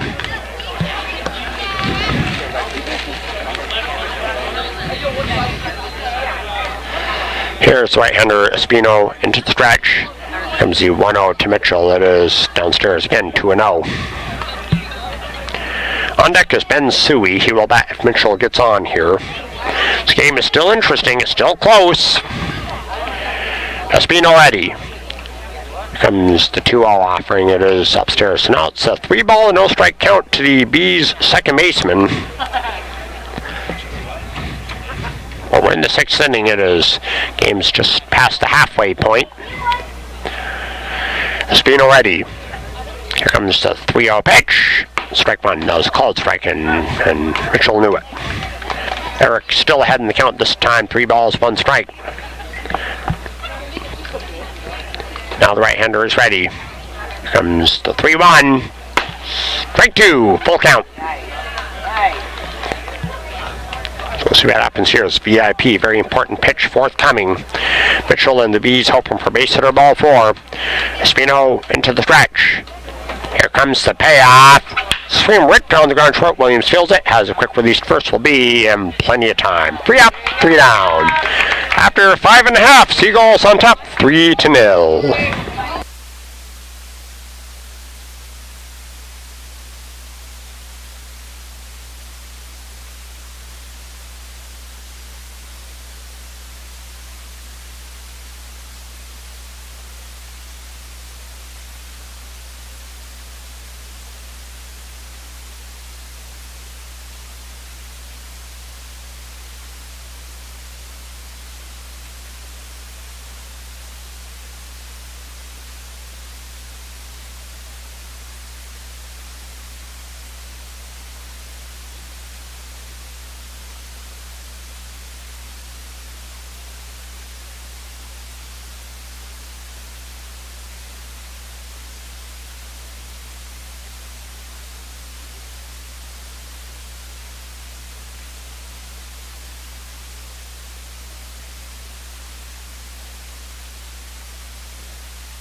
Is it true that Dom Sebastiani has been ejected from a game 19 times in his life as a Seagull player and coach?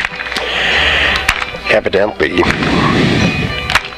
We're going to see a new picture for the Bees as we head to the bottom of the 6th inning. It's going to be right-handed hitter Andrew Polk, number 34.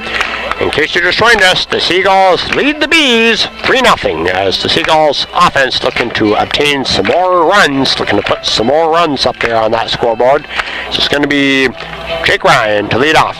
And now leading off for your Seagulls, number 25, Jake Ryan.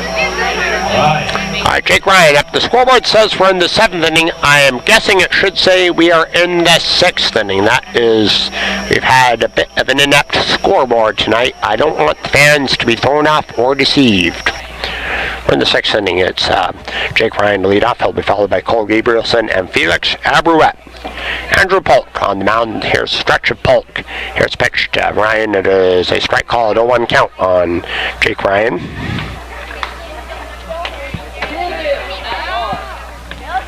Ryan waits as Polk into the stretch.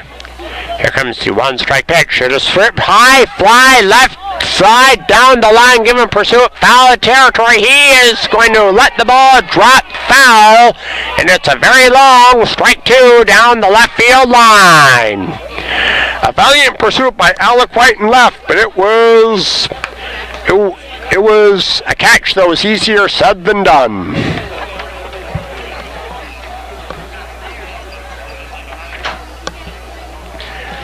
First, maybe I ought to think about a trivia question for me. If they ask me a trivia question, they'd look at me and say to me, Dion, is that your final answer? And I'd be like, yes. And they say to me, Dion, I'm sorry. You have to phrase your answer in the form of a question. 2 strikes on Ryan. Stretch. The 0-2 from Polk. It is in the dirt. 1-2. Of course, don't forget to tune in for Wild Card Thursday. That'll take place from College of Marin 3 Earth cycles from now. Here comes the stretch of Polk. The 1-2 offering, it is swing and a miss, and the pitch at the dirt, and he is, of course, this didn't matter whether they tagged him or not. I guess it was strike 3. I would have tagged him if I were the catcher. Cole Gabrielson in the box now for San Francisco. I will say this, that, I heard about this college football rule which is called targeting. I know it's a different sport, but I heard that if a base runner from third rams into a catcher, like what happened to Buster Posey, pitch fouled off, strike 1. Of course, remember that time when that Marlins player named Cousins barreled into Buster Posey? I forgot, was it in 2013? That's not registering, but in this day and age, that would be the baseball rendition of targeting.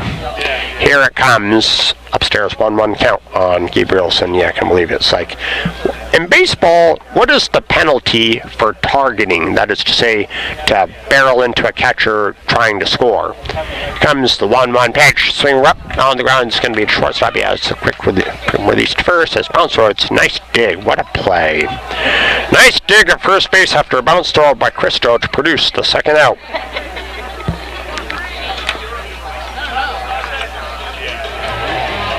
Felix Abrouette in the box for the Seagulls. The first baseman, number 3, Felix Abrouette. See what Felix does here as far as the 2-out rally for San Francisco here in the 6th inning. After this, we got 3 more innings left to play tonight. Stretch with Polk. Here comes the pitch to Felix. It is swept to center field. It's going to be a base hit. A 2-out single for Felix, and it'll send the cleanup man, Jared Bannister, to the batter's box. Still 2 outs. Let's see what Bannister does for the offense of the Seagulls. Bannister is the designated hitter tonight. All right. So we got Felix on first. Still 2 down for San Francisco here in the bottom of the 6th. Here comes a stretch of Polk. Here comes the offering to Bannister. It is on the outside corner of a called strike. 0-1 count on the Seagull cleanup man.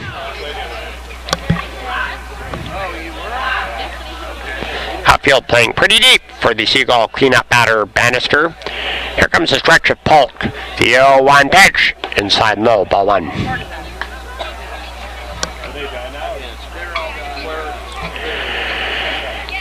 One ball, 1 strike. Even count. The stretch of the right-hander. And here comes the 1-1 to Bannister. It is downstairs, and it's a hitter's count of 2-1 on Jared. 2 balls, 1 strike on Bannister. Bannister, who wears the 10 on his uniform. Yeah, 2 balls, 1 strike. 2 outs for first base. Ooh, that was mighty close, but back in safely was Felix. 2 balls and 1 strike on the Seagull cleanup batter.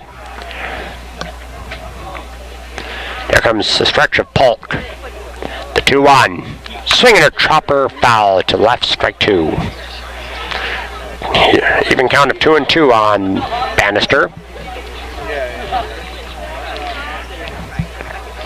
Jordan Williams is on deck. He'll bat if Bannister avoids the 3rd out here. All right, 2-2 count. Polk shakes off 1. Now he gets what he likes. Here comes the 2-2. It is outside. Now the count is full. So you got to figure Felix is going to go on this next offering. 3 balls, 2 strikes, 2 down. You got to figure Felix is going to go. Of course, the first baseman Levy still playing on the base, holding him. Here comes a stretch of Polk for the first. Extra late.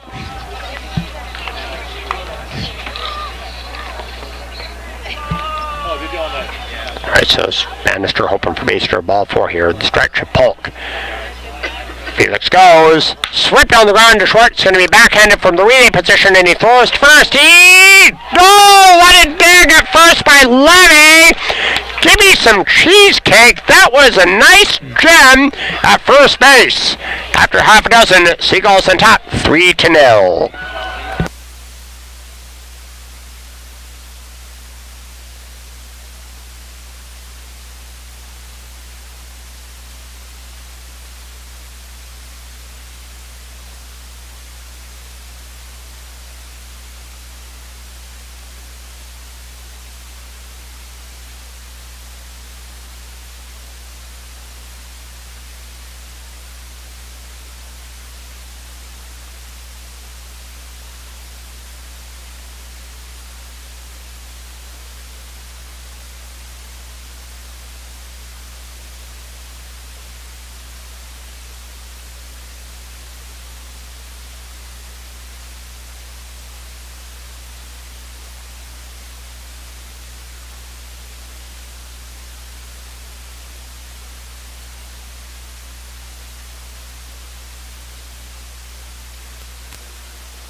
We're in the 7th inning here at San Bruno Park. It is Seagulls on top 3-0 as it's 6 innings down, 3 innings to play here. This is the Bees' last game of the 2019 campaign. After this, the Bees are going to trade in their uniforms and go home for the summer. Anyway, it's going to be Ben Suey to lead things off. He'll be followed by Josh Levy and Alec White. It's Bees in the midst of a 3-run deficit against starting pitcher Mike Espino. Here comes the offering. It is low and away. 1-0 on Suey.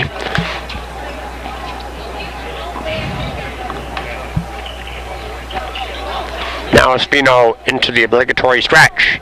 He deals the 1-0 pitch, fouled off to the right, strike 1. So it's an even count on the Bees catcher. Of course, the Bees offense has been pretty stagnant tonight. Their offense has slumbered through the first half a dozen innings. Well, let's see if they can wake up their bats here in the 7th. The Bees trail only by 3. Espino ready. Here comes the 1-1. Upstairs now it's a 2-1 count on Suey. Hitter's count. Don't forget to tune in this coming Thursday from College of Marin Baseball Field for Wild Card Thursday. Here comes the right-hander stretch. And he deals the 2-1. It is popped up. But it's out of play. Where's that one going, dude? It's right behind us. 2-2 count. So I will say that the first wild card game this Thursday between the third and fourth place teams takes place at 1 o'clock in the afternoon, and then the second wild card game between the second place team, which is right now Medford, and the winner of the first wild card game takes place tentatively 4:30 on Thursday. 2-2. Check swing, did he offer? No, sir. Ball 3. So it's the first round is Thursday at 1, second round Thursday at 4:30, and then Top Speed Baseball, who's automatically in the finals, will play the ultimate wild card winner Friday at 4:30, Saturday at 1, and Sunday at 1 if necessary. 3-2 payoff. Ball 4 inside. Well, the Bees still have reason to believe here. Of course, I know the Bees went on to upset Yuba Sutter in Marysville yesterday by a score of 10-5. Here comes the cleanup man, Josh Levy. Of course, Levy had some defensive presence at first base in the 6th inning. Let's see if he can supplement that defense with some offense.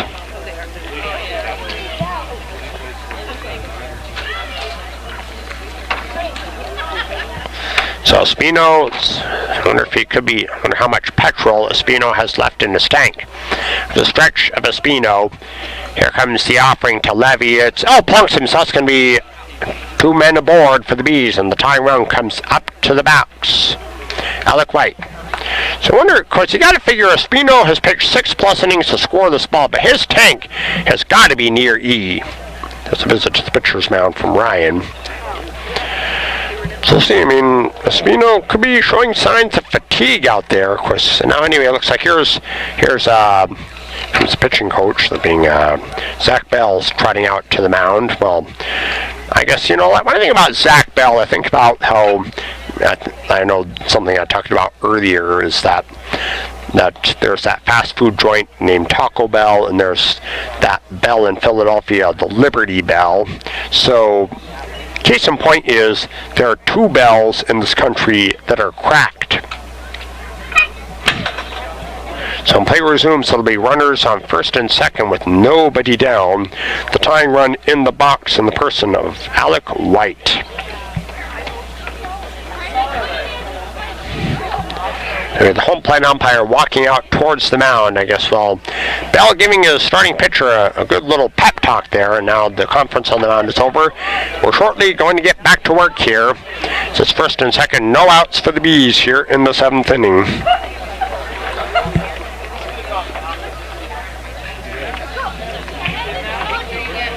All right, tying run comes into bat now for the Bees. Alec White up with Suey on second, Levy on first. Now Espino looking to work his way out of some trouble here in the 7th. Here comes a stretch of Espino. Here comes the offering. It is fouled off to the screen, and it's no balls, 1 strike on Whitey. I guess the ball ricocheted off one of the support beams of the screen, and I guess Espino nearly had himself what would have been a circus catch, but even had he caught it, then it would still be strike 1 and not out 1.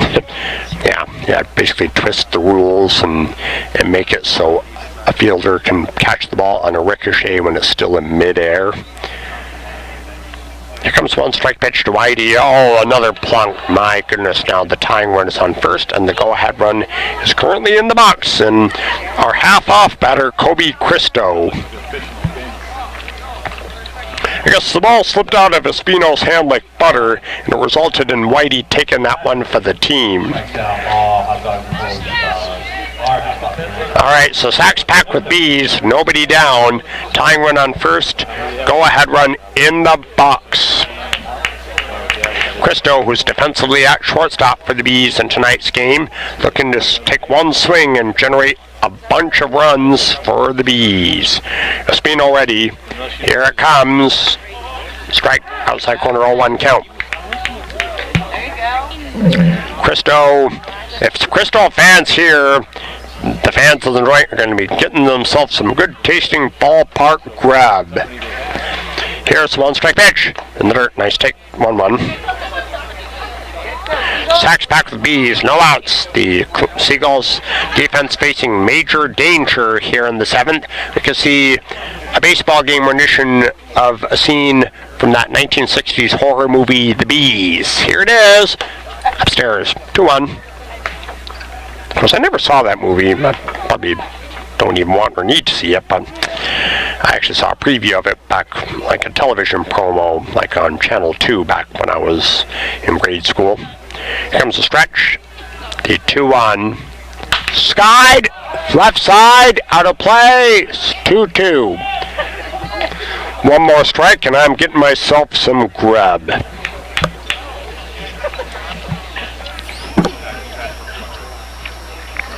Two balls and 2 strikes on the half-off batter. Here comes Espino into the obligatory stretch. Here's the 2-2. Fouled off. There's still 2-2 on Kobe. Foul ball. Ryan Volko is on deck.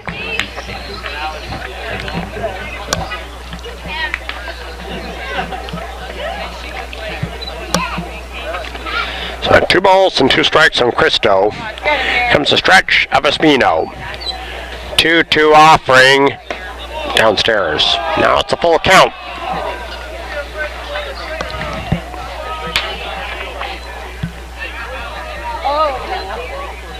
So Kobe and the Bees hope from Fry their base hitter ball 4 here. Tying run on first. Go ahead run in the batter's box. Sacks back with Bees. Nobody down. 7th inning. Here's the 3-2 payoff. Sweep to left down the line, but it is in the wrong direction. As foretold by Hawk Harrelson, right size, wrong shape.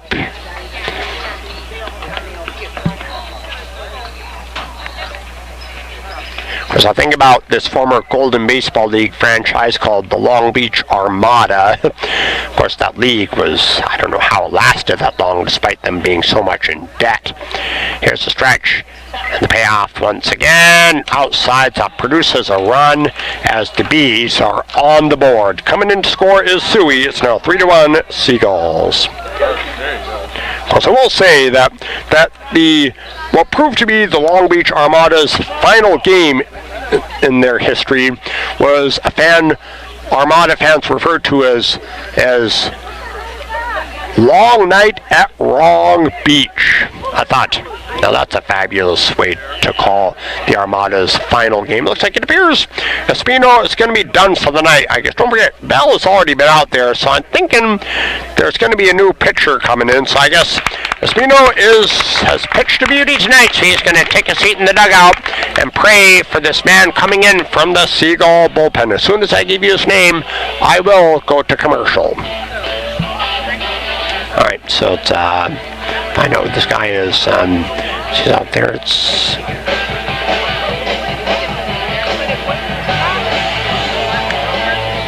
trying to spot his number here, it's his card C.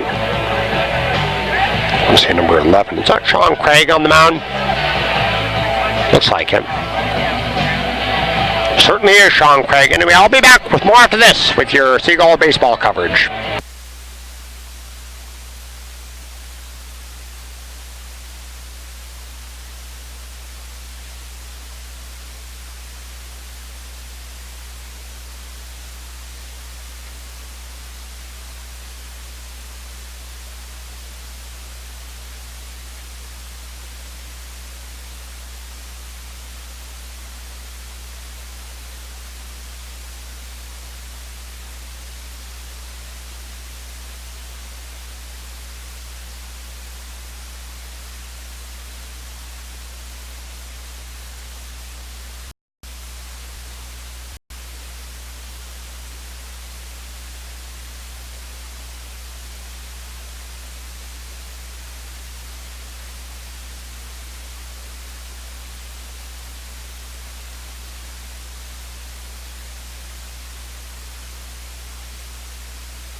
Back to baseball. Sack still packed with bees. Still nobody out as Mike Espino's tired arm has been replaced by the spry one of Sean Craig. And all three runners out there are Espino's responsibility. So that is to say, at the moment, Espino is in line to earn the win, but if all three runners score, he will be in line to earn the loss.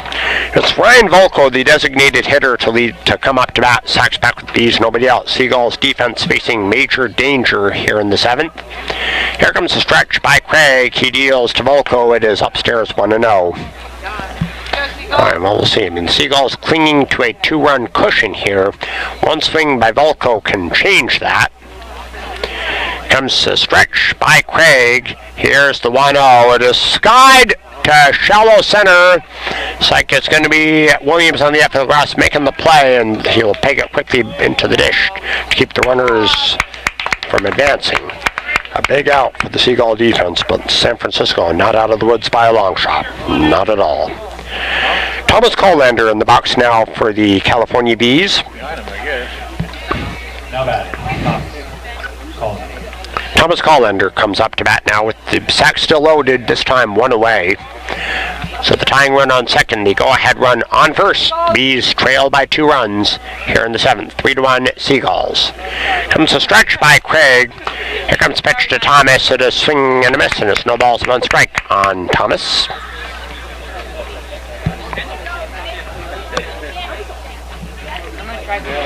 Craig ready. Here comes the 1 strike offering. It is strike 2 swinging, so it's Colander quickly behind, 0-2. Thomas Colander behind in the count. Thomas is defensively at the hot corner for the Bees in tonight's contest.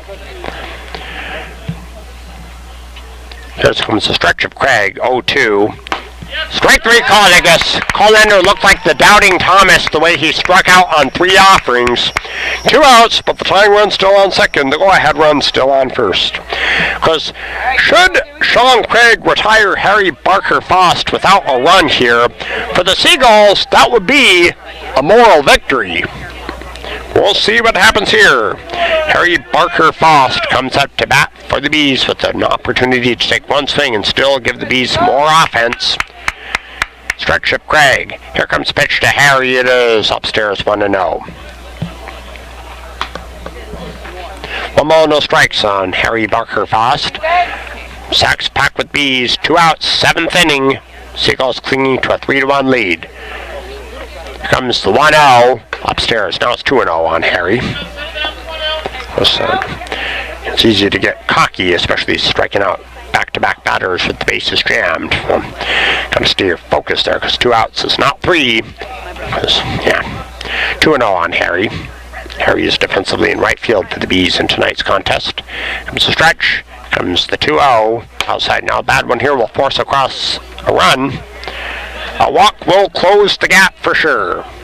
3 balls, no strikes on Harry. Levy, the runner on third base, hoping to score here. Comes the 3-0 from Craig. It's strike call. Now it's 3 balls, 1 strike on Harry. So it's Harry still ahead in the count. This time 3 balls, 1 strike. 2 down, bases jammed. Comes Craig. He is ready. 3-1. High ball force. That forces across the run. Coming in to score is Levy, so the Bees do close the gap here. It's now 3-2. San Francisco. Dane Goodman coming up to bat now is looking to replicate Dane Orge on this plate appearance. Because I know Dane Orge, his career in Major League Baseball didn't last too long. I think after that 1985 season, he had a stint as a utility player for the Padres in '86, and afterwards left baseball and went into auto dealing. Here comes pitch to Goodman. This foul tip into the catcher's glove. Strike 1. The latest one was charged to Espino. The runners on second and third are Michael's responsibility as well. 1 strike on Goodman. Craig ready. Here comes the 1 strike pitch. It's a foul tip, and it's no balls and 2 strikes on Goodman. 1 more strike will allow the Seagulls to defuse the threat and hold on to their advantage for now. But the Bees down by a run. Tying run on third. Go-ahead run on second. 0-2 on the Bees center fielder. We'll see what happens here. Craig would love to squeeze that third strike by Goodman.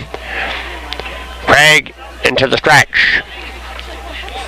2-strike pitch.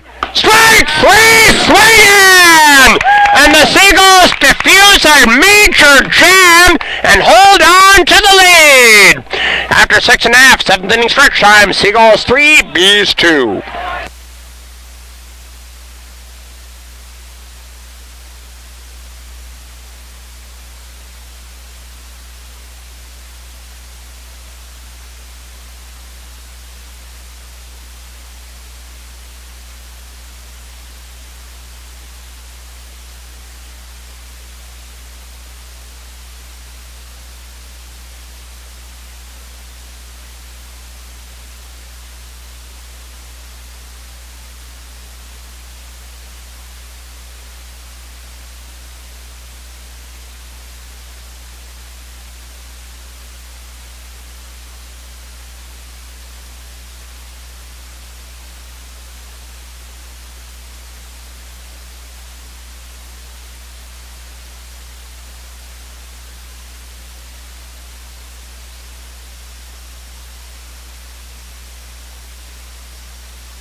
Well, my friends, they were doing a chicken dance contest during the latest time we were in commercial, I guess. This gentleman above me in the euchre seats to my left gets a blue Seagulls hat for having the best chicken dance in the joint. New arm on the mound for the Bees. It's going to be number 24 right-handed hurler Timothy Vallejo. Leading off for San Francisco here as we head to the bottom of the 7th inning. It's going to be Jordan Williams. In case you just tuned in, the Seagulls lead the Bees 3-2. Williams, Sterling, and Jockin 5, 6, and 7 for San Francisco. Of course, the Bees cut their deficit from 3 runs down to 1 in the top of this inning, the 7th. The Seagulls looking to swing the momentum back to their side here in the bottom of the 7th. It's up to Williams to start it. Timothy Vallejo looking to keep the Bees deficit at 1. Comes a stretch by Timothy. He delivers, swinging a foul toward the parking lot, strike 1.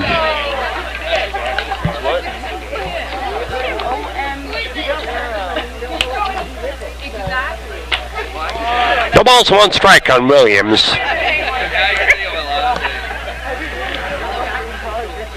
Here comes a stretch by the right-hander Timothy. Here comes the 1-strike pitch. Sky to dead center field. Under it is the center fielder Goodman, and he makes the play toward the gap in right center for the first out.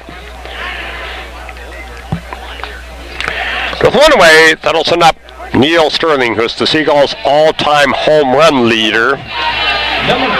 Because like I said at the top of the show, should the Seagulls take care of the Bees tonight, they will be a full game ahead of Yuba Sutter with 2 left to play. But if the Seagulls lose to the Bees, then the Seagulls drop into a tie with the Gold Sox with 2 games left on the docket. Vallejo into a stretch. Here comes the offering to Sterling. It is swing and a miss. No balls, 1 strike on the Seagull left fielder. Because like I said, Wild Card Thursday is 3 Earth cycles from now. That's right, from College of Marin, both GSCBL Wild Card games. 1 strike pitch to Sterling, and low and away, 1-1 count. So, 3rd place versus 4th place Thursday at 1. 2nd place versus the Game 1 winner at 4:30. Both on Thursday from Alumni Field at College of Marin. You be there for the playoffs. Stretch. Vallejo deals high 2-1. So that's right. So the regular season concludes tomorrow, and then Thursday, that's when we get to start the real season. That's when the fun begins this Thursday coming up. Comes the stretch by Timothy Vallejo. Here comes the 2-1 to Sterling. Swing sky to center field. Under it, center fielder is going to wait for it and put it away. Nice catch by Goodman. 2 outs. But like a singer once said, we believe in tomorrow, but we're stuck in today. Tyler Jochen comes up to bat for San Francisco. Now, the Seagulls are definitely going to the playoffs. They will definitely play Yuba Sutter in the opening wild card round, that being Thursday at 1. Of course, as far as who the home team is for that game, depends on who finishes in third place. There's kind of a neck-and-neck race between Yuba and the Gulls right now. Comes the pitch to Jochen. It's upstairs 1-0. I know that currently the Seagulls are half a game to the good over Yuba Sutter. We'll see. We'll see who finishes in third most by tomorrow.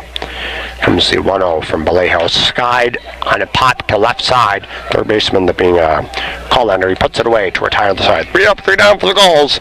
At the end of 7, it is Seagulls 3, Bees 2.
So check out this young girl. Good surprise for dancing the best YMCA in the joint. Well, you go, girl. That was cool.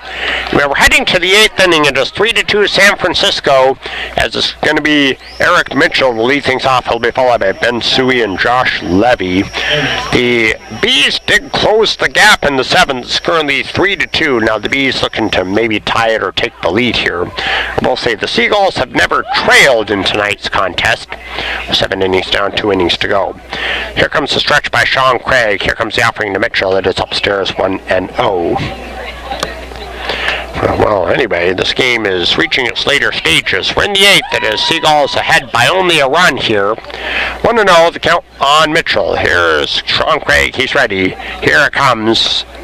In there for a strike called outside corner, 1-1 count. That's right, it is Fan Appreciation Night, the last Seagulls home game of 2019. Then they get to focus on the Twin Bill against the Heat in Rockland tomorrow, and then the playoffs. Here comes the 1-1 pitch. Upstairs 2-1. 2 balls, 1 strike on Eric Mitchell. And now here comes the right-hander Craig into the obligatory stretch. Here comes the 2-1.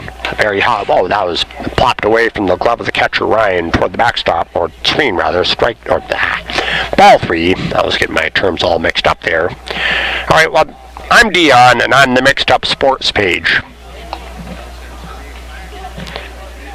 Comes right-hander. He is ready. Comes the 3-1. Small tip is strike 2. Well, I guess there was a big bang. Well, it's almost like, maybe oftentimes it's like life can feel like a scrambled screen at times. Well, dude, it's like I've seen those TV screens get all scrambled. It kind of causes a tingly feeling. Craig into a stretch. 3-2 payoff. It's fouled off. Still 3-2. I think I actually have seen a scrambled TV screen once, twice, 3 times, maybe more. It's could be a Kodak moment if you think of it that way. It could be a viral moment if you think of it that as well. 3-2 payoff once again. Chopped over the mound to second base. Jochen fields it. You'll have a quick release first. In time, one away. With one away, that'll send up Ben Sui, the catcher. And Sui comes up looking to generate some more offense for the Bees. They still trail by a run here. They are 5 outs away from seeing their season come to a somber end. I know the Bees have had a campaign that is comparable to, well, it's hard to say really. Here's the stretch. Here it comes. Ripped on the ground to third base. Nice scoop at third base at top corner by Thompson, and he throws him out at first. 2 down. Oh, yeah, that's not Thompson. My mistake. It's someone else patrolling third. I'll catch his name in just a minute. It's actually John Murray patrolling third. He was moved from right field to third base. I made a big mistake there. Here's it's going to be Josh Levy coming up. 2 outs. The Bees 4 outs away from seeing their season wrap up with a loss. We'll see. The Bees are down by only a run here. Still either teams to win. Craig is ready. Here comes the pitch to Levy. It is fouled off, and it snowballs 1 strike on the Bees cleanup man. Alec White is on deck. First tying run in the box currently. Whitey is the go-ahead run. He hopes to bat with Levy aboard here. Here comes Craig. He is now into a stretch. The 1 strike pitch. Oh, it's almost nicked him, but he avoided it. 1-1. A strike and a ball on Josh Levy. Comes Craig. He is ready. Here comes the 1-1. Swing and a miss, and it's Levy behind 1-2. 1 ball, 2 strikes on Levy. 2 down, bases unoccupied for the Bees here in the 8th inning. Comes the stretch of Craig. Target outside. 1-2. Strike 3 swinging. 3 up, 3 down for the Bees, and the Seagulls assure themselves of carrying a lead into the 9th.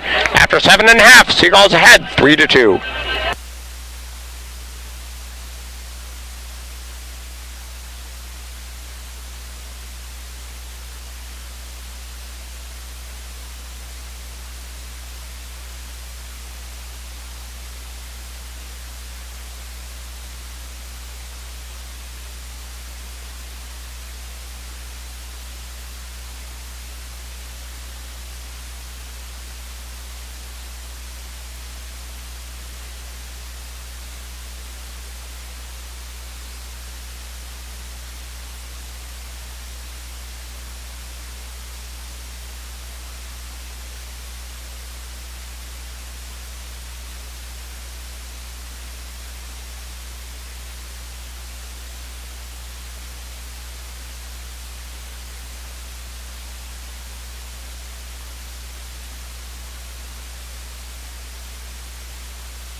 We're heading to the bottom of the 8th in just a moment. I should mention that the Seagulls, as well as their principal challenger, Yuba Sutter Gold Sox, are playing Twin Bills tomorrow, that being Tuesday.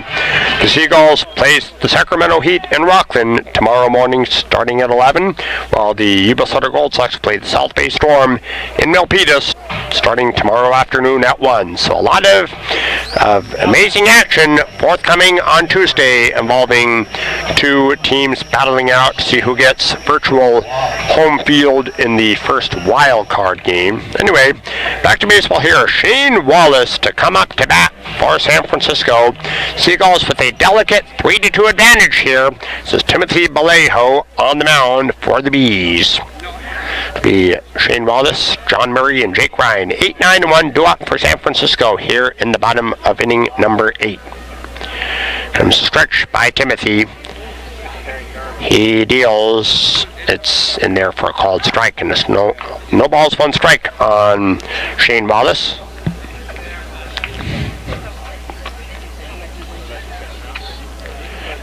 Timothy See Vallejo back on that slab, getting the sign from Suey. Here comes the one strike offering, a swing and miss, and it's quickly 0-2 on Shane. Like I said, I will be back on the saddle 3 Earth cycles from now. That'll be this Thursday for Wild Card Thursday from College of Marin. Comes a stretch of Vallejo. Here comes the 2-strike offering and a swing and a foul, so Shane stays alive for now. That's right, so it's the first wild card game Thursday at 1, second wild card game Thursday at 4:30. That is to say, San Francisco will play Yuba Sutter in the first wild card game, and then Medford will play the San Francisco Yuba Sutter winner this Thursday at 4:30. So a lot of wild card action this Thursday coming up. As a musician once said, we believe in tomorrow, but we're stuck in today. No balls and 2 strikes on Wallace.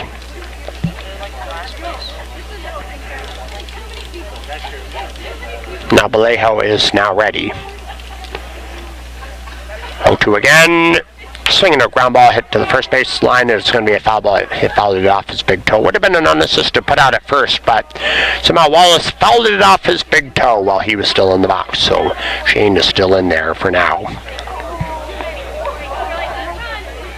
This could be an ultimate long shot, but if the Seagulls tally 9 times here in the 8th inning, this game could enforce the mercy rule. But more of a chance that ain't going to happen. Of course, this game is still close. Either team's to win outcome very much in doubt. So still 0-2 on Shane Wallace. John Murray is on deck.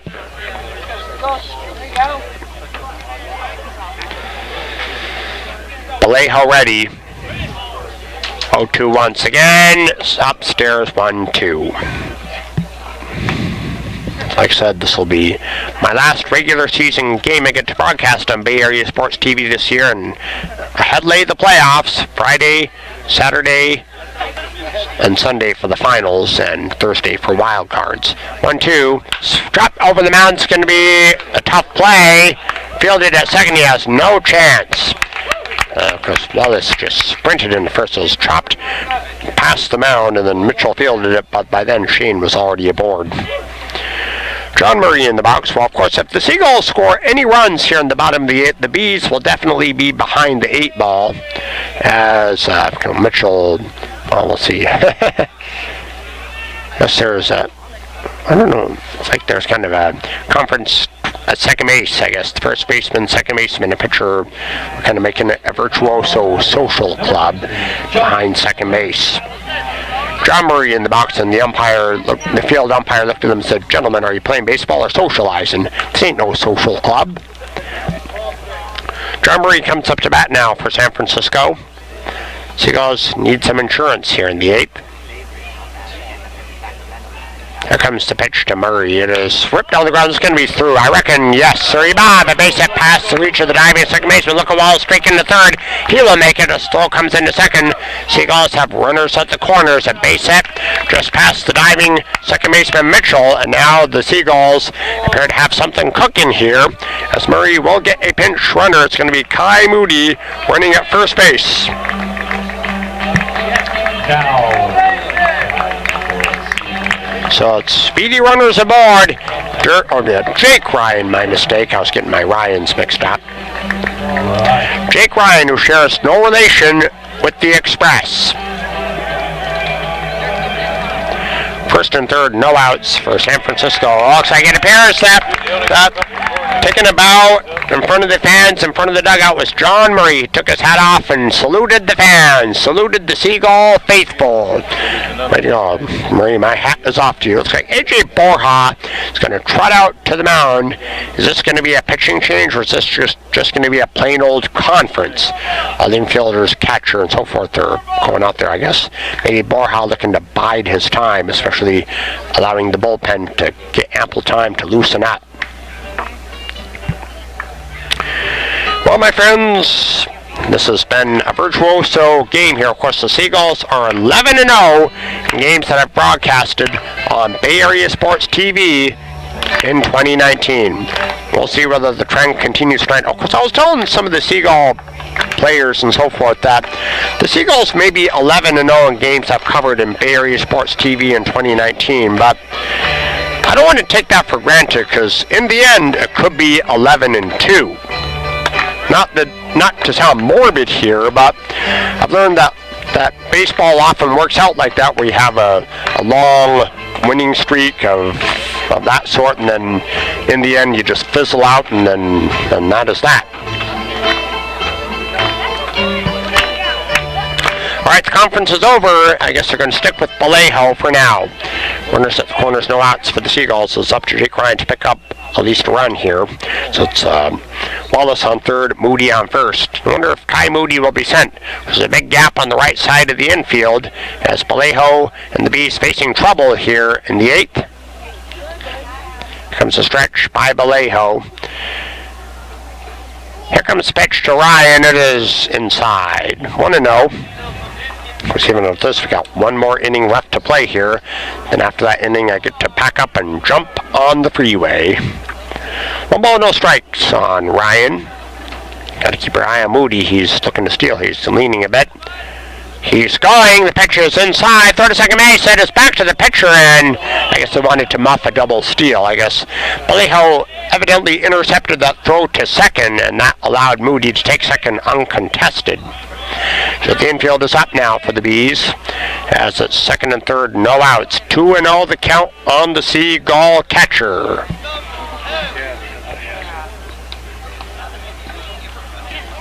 There's Ryan knocking the dirt from his cleats.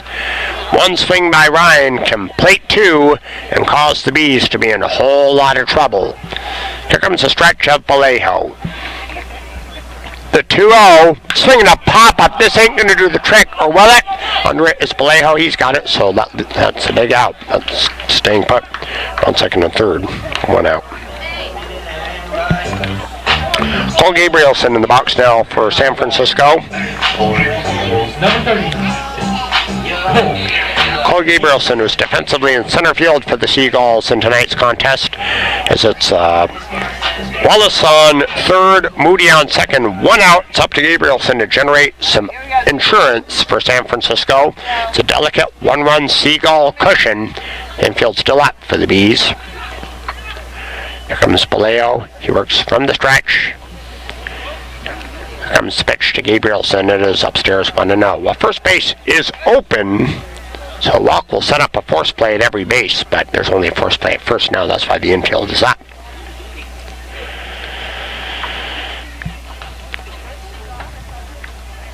Vallejo ready. Here comes the 1-0. Swinging a line foul to the right, strike one.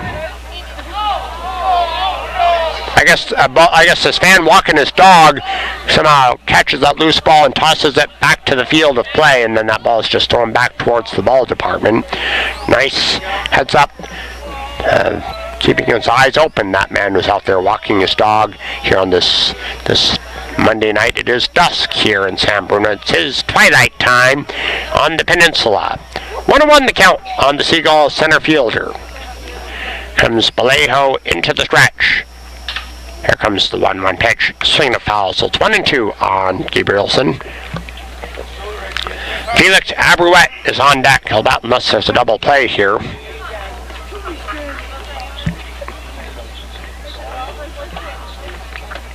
What's I got?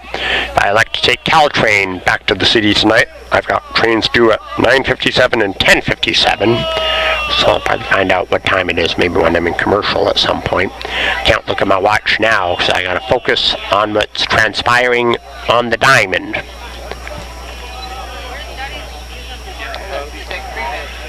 Here's Vallejo into the stretch. 1-2. Swing a foul, right side still 1-2 on Gabrielson.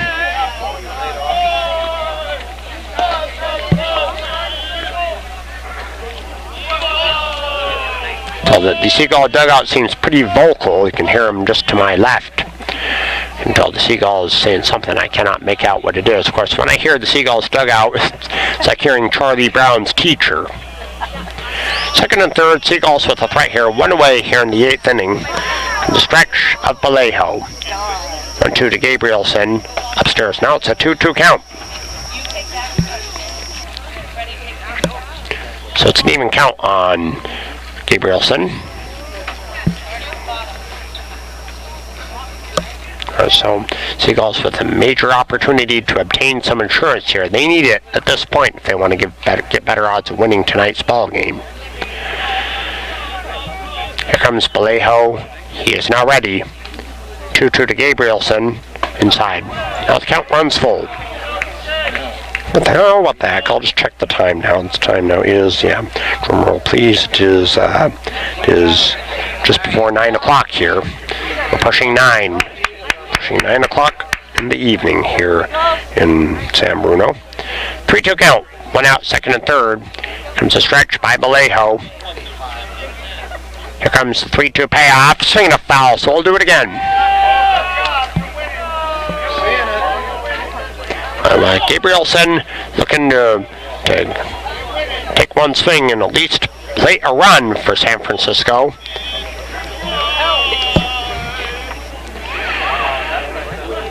Vallejo ready.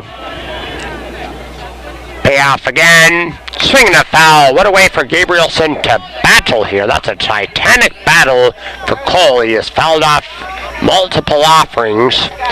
We'll see. Gabrielson looking to take one swing and plate one run, maybe 2 runs. But it is a full count. First base is open right now.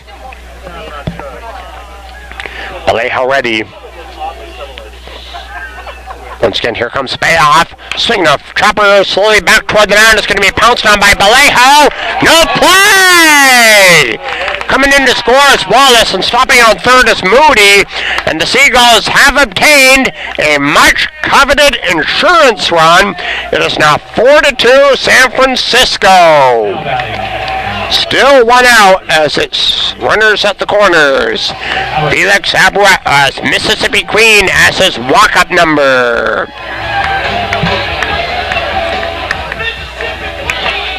So first and third, still one out. Seagulls on top 4-2.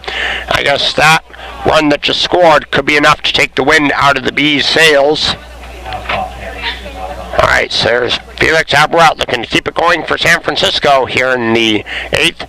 Runners at the corners, one out. Here comes the pitch to Felix. It'll swing, chopper high to short. It's going to go up, underhand second one, and first 2, and that keeps the damage to somewhat of a minimum. We've played 8 full. It is Seagulls on top, 4-2.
We're heading to the 9th inning. They're playing that number, Sweet Caroline by Neil Diamond. I love this number a lot. And once again, I got this quote I read off the internet. Get going, move forward, aim high, plan a takeoff. Do not just sit on the runway and hope that someone will push the airplane. It simply will not happen. Change your attitude and gain some altitude. Believe me, you will love it up there. Just a random quote I read off the internet. We're heading to the ninth inning. It is 4-2 San Francisco as the Seagulls are 3 defensive gems away from icing this contest. But the Bees, hoping to score 2 or more runs in this frame, is leading off. It's going to be Alec White. He'll be followed by Kobe Christo and Ryan Volko. So Sean Craig in line to earn the save and get the Seagulls a much-coveted win. Comes the stretch. The pitch on the way to Whitey. It is foul tip and snowballs 1 strike on Alec White. Well, we'll see. We're in the ninth. It's just about 9 o'clock here on our end, but it's the Bees 3 outs away from seeing their season wrap up with a loss. Of course, the Bees have a winning streak of 1 in a row entering tonight. 0-1 downstairs. 1-1 count. That's right. The Bees' winning streak is, you guessed it, 1 in a row. There's the stretch by Craig. Here comes the 1-1 to Whitey. It is foul tip. So it's 1 ball, 2 strikes on the Bees' left fielder. Of course, the Seagulls have never trailed in tonight's game. We'll see. Of course, Seagulls 11-0 in games that have been on coverage for them in 2019 via BayAreaSports.tv. 1-2 on Whitey. Here comes the stretch of Craig. 1-2 offering. The strike 3 called. What a bullseye. Give me some cheesecake. The Seagulls within 2 outs of a much coveted, needed, wanted win. Now batting your half off. All right, here comes the half-off batter. He has not struck out tonight, but I would assume he's due. 1 out. The Seagulls are within 2 outs of pulling a full game ahead of Yuba Sutter in the standings. We'll see. This game ain't a done deal yet. Comes the stretch. And the pitch to Kobe, it is swinging a miss. Whoa, what a big, vicious cut from Christo. And it's 0-1. All right, Seagulls up by 2, and they need 2 outs to ice this thing. Here's Craig ready. The 1 strike pitch. Low and away. Now it's a 1-1 count on Christo. Well, you know what Charlie Brown of Peanuts once said? The game is never over until the last man is out. So maybe the Bees could do something here. Who knows? Here comes the 1-1 pitch. Stride to center field. Center fielder coming in a hurry. It's going to fall in for a bloop single to center. So the Bees very much alive. So they have the tying run in the box at the moment. Ryan Volko is up. Because I know last night when the Seagulls played the Sacramento Heat, the Seagulls had a lead entering the ninth, and then they had 2 outs, and the tying run scored for the Heat, but ultimately the Seagulls won it in the bottom of the ninth, walk-off style. Here it is. Strike 1 swing and no balls, 1 strike on the Bees' designated hitter. All right, so Volko behind in the count 0-1. So a double play will ice this thing. As Craig steps off. We'll see. I mean, the Bees are capable despite them being an also-ran this year. Here comes the stretch by Craig. Here comes the 0-1. Strike 2 is swinging, and it's quickly 0-2. So Volko is going to look to make contact on this next tack here. It's 0-2 on the Bees' DH. Here's Craig ready. 0-2 offering downstairs. 1-2 on Ryan. Like I said, I'll be back on the Bay Area Sports TV saddle for Thursday Wild Card Day at College of Marin. You be there. 1-2. Line to center field is going to be a base hit, so the tying run is on first base, and the go-ahead run will come into the box in the person of Thomas Colander. Now batting. 30. I'll be at my mistake number 36. I stand corrected. Oscar Urbina comes up to bat now for the Bees. He is in his first plate appearance of tonight's contest. See the Seagulls still within 2 outs of obtaining a much needed win. Check out the smoke from the barbecue grill. That smoke is coming out towards first base and right field. It's like, holy smokes. Tell the barbecue grill is definitely first rate and open to serve you. Here it comes. Strike one swinging, no balls, one strike on Oscar Urbina. Well, as I said before, the Seagulls within 2 outs of a much wanted, needed, coveted win. But the tying run is on first, and the go-ahead run is in the box. Craig deals the one strike pitch. Strike 2 call. Now it's Oscar quickly in an 0-2 hole. Well, I guess Oscar Urbina, coming up in his first plate appearance tonight, is behind in the count. Here's Craig. He's ready. 2-strike offering. Downstairs. Nice take by Urbina. 1-2 count on Oscar. All right. So Craig works from the stretch. Check on second. The 1-2 offering. Low and outside. Now it's an even count on Oscar. 2-2. Well, the Seagulls need to get 2 more outs before they give up 2 or more runs. All right, Seagulls clinging to a 4-2 lead here in the 9th. Here comes Craig into the stretch. 2-2 to Urbina. Upstairs, so now the count is full. The last thing the Seagulls want to do is allow the Bees to load up the bases. One pitch out of the zone here will cause the Bees to have the sacks loaded. Now stay tuned. Comes the stretch. 3-2 payoff.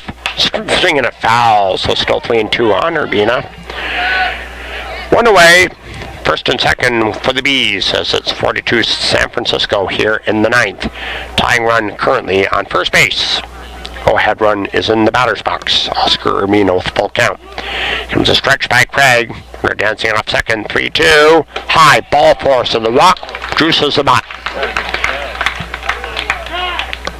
All right, so now here comes Zach Bell trotting out to talk with Craig. It looks like Harry Barker Faust will come up for the Bees. The Bees with an opportunity to maybe tie the score here. Of course, the Seagulls have never trailed in tonight's game, but at least at the moment, the Seagulls are within 2 outs of a much coveted victory, but they are really going to have to work hard in which to earn it, because the Bees have the bases jammed with still 1 out. Of course, there was 1 quick out, and then 3 consecutive runners got aboard. So Harry Barker Faust with an opportunity to swing the game towards the side of the Bees, but it's 1 away as Harry is going to take 1 swing and maybe cause the Seagulls and their fans to end up on their heels, but we'll see. I mean, the Bees are capable despite them being an also-ran. But a double play will still ice this thing. So Craig and the Seagulls facing major danger. Here comes the pitch to Harry. It is 3-1 around. No bones about that. Strike 1. Dane Goodman is the on-deck batter. Seagulls still within 2 outs of a win. Here comes a stretch by Sean Craig. Comes the 1-strike offering. It is upstairs. Now it's a 1-1 count. Dane Goodman on deck. So Sacks back with Bees. 1 out. Seagulls clinging to a 4-2 lead here in the 9th. Comes Craig into the stretch. The 1-1. Going outside. Now it's a 2-1 count. The pitch was just a little bit off the outside corner by about a borderline fraction. Of course, the home plate umpire has a much better vantage point than I do. Of course, I have eagle eyes, but you know, as him seeing the ball this time of night requires hawk's eye vision. Comes a 2-1. Strike 2 call. Certainly a called strike that time around. Now it's an even count, 2-2. Because I guess for me, I do have eagle eyes, because my vision is pretty sweeping, is it not? Comes a stretch by Craig, 2-2. It is soft liner, foul. Still a 2-2 count on Harry. So we'll see. The Seagulls need 2 outs. The Bees need 2 or more runs. See which one it is, really. So tying run on second, go ahead run on first for the Bees. Seagulls clinging to a 4-2 lead. Here comes the stretch of Craig. The 2-2. Swinging a foul tip into the catcher's glove. Strike 3. 2 down. And the Seagulls are 1 out away, but the Bees still have the bases jammed. Here's Dane Goodman looking to replicate Dane Orge from the I-70 World Series Game 6. This could be Dane's opportunity to shine here, especially the Bees' final game of 2019. Sacks packed with Bees, 2 down. Seagulls clinging to a 4-2 advantage here in the 9th. 1 more out will ice it. It's up to Dane Goodman to spoil that. Craig delivers upstairs 1-0. And this game is not over yet. Obtaining this win ain't going to be easy. It never is. 1-0 on Goodman. Here comes Craig. He's ready. Here comes the 1-0 pitch. Another upstairs offering. So it's staying ahead in the count. 2-0. Craig has to focus because 2 outs is not 3. And as Charlie Brown of Peanuts once said, the game is never over until the last man is out. Tying run on second. Go ahead run on first. 2 outs. Comes the stretch by Craig. 2-0 to Goodman. Strike called outside corner. 2-1. Right now the Seagulls 2 strikes away from a much needed, wanted, and coveted win. A victory for the Seagulls will put them a full game ahead of Yuba. Here's a stretch by Craig. 2-1 pitch. Strike 2 swing, and now it's the Bees down to their last strike. But even so, 1 swing by Goodman can still theoretically tie it at the very least. Now the Seagull fans hoping that Craig can squeeze that 3rd strike by Goodman. Now Craig into the stretch. Target outside. 2-2. Ball game! And the Seagulls pull to a full game ahead of the Yuba Center Gold Sox. The Seagulls survive a jam and win it 4-2. The Seagulls are 26-14 in league, 26-16 overall. Well, the Bees wrap up their season with a record of 10-32 in both conference and overall. So the Seagulls will go into their twin bill against the Sacramento Heat in Rockland tomorrow, needing 1 win to assure themselves of 3rd place. And until Thursday's Wild Card Day, I am your announcer, Dion, reminding you, be yourself. Everyone else is already taken. Once again, final score, the Seagulls double up the Bees 4-2 tonight. And as I love to say, give me some cheesecake and garnish it with pink frosting. And another term I love to say, wrap it up in bacon and sizzle in the pan. I'll see you in the playoffs. Have a wonderful Monday evening.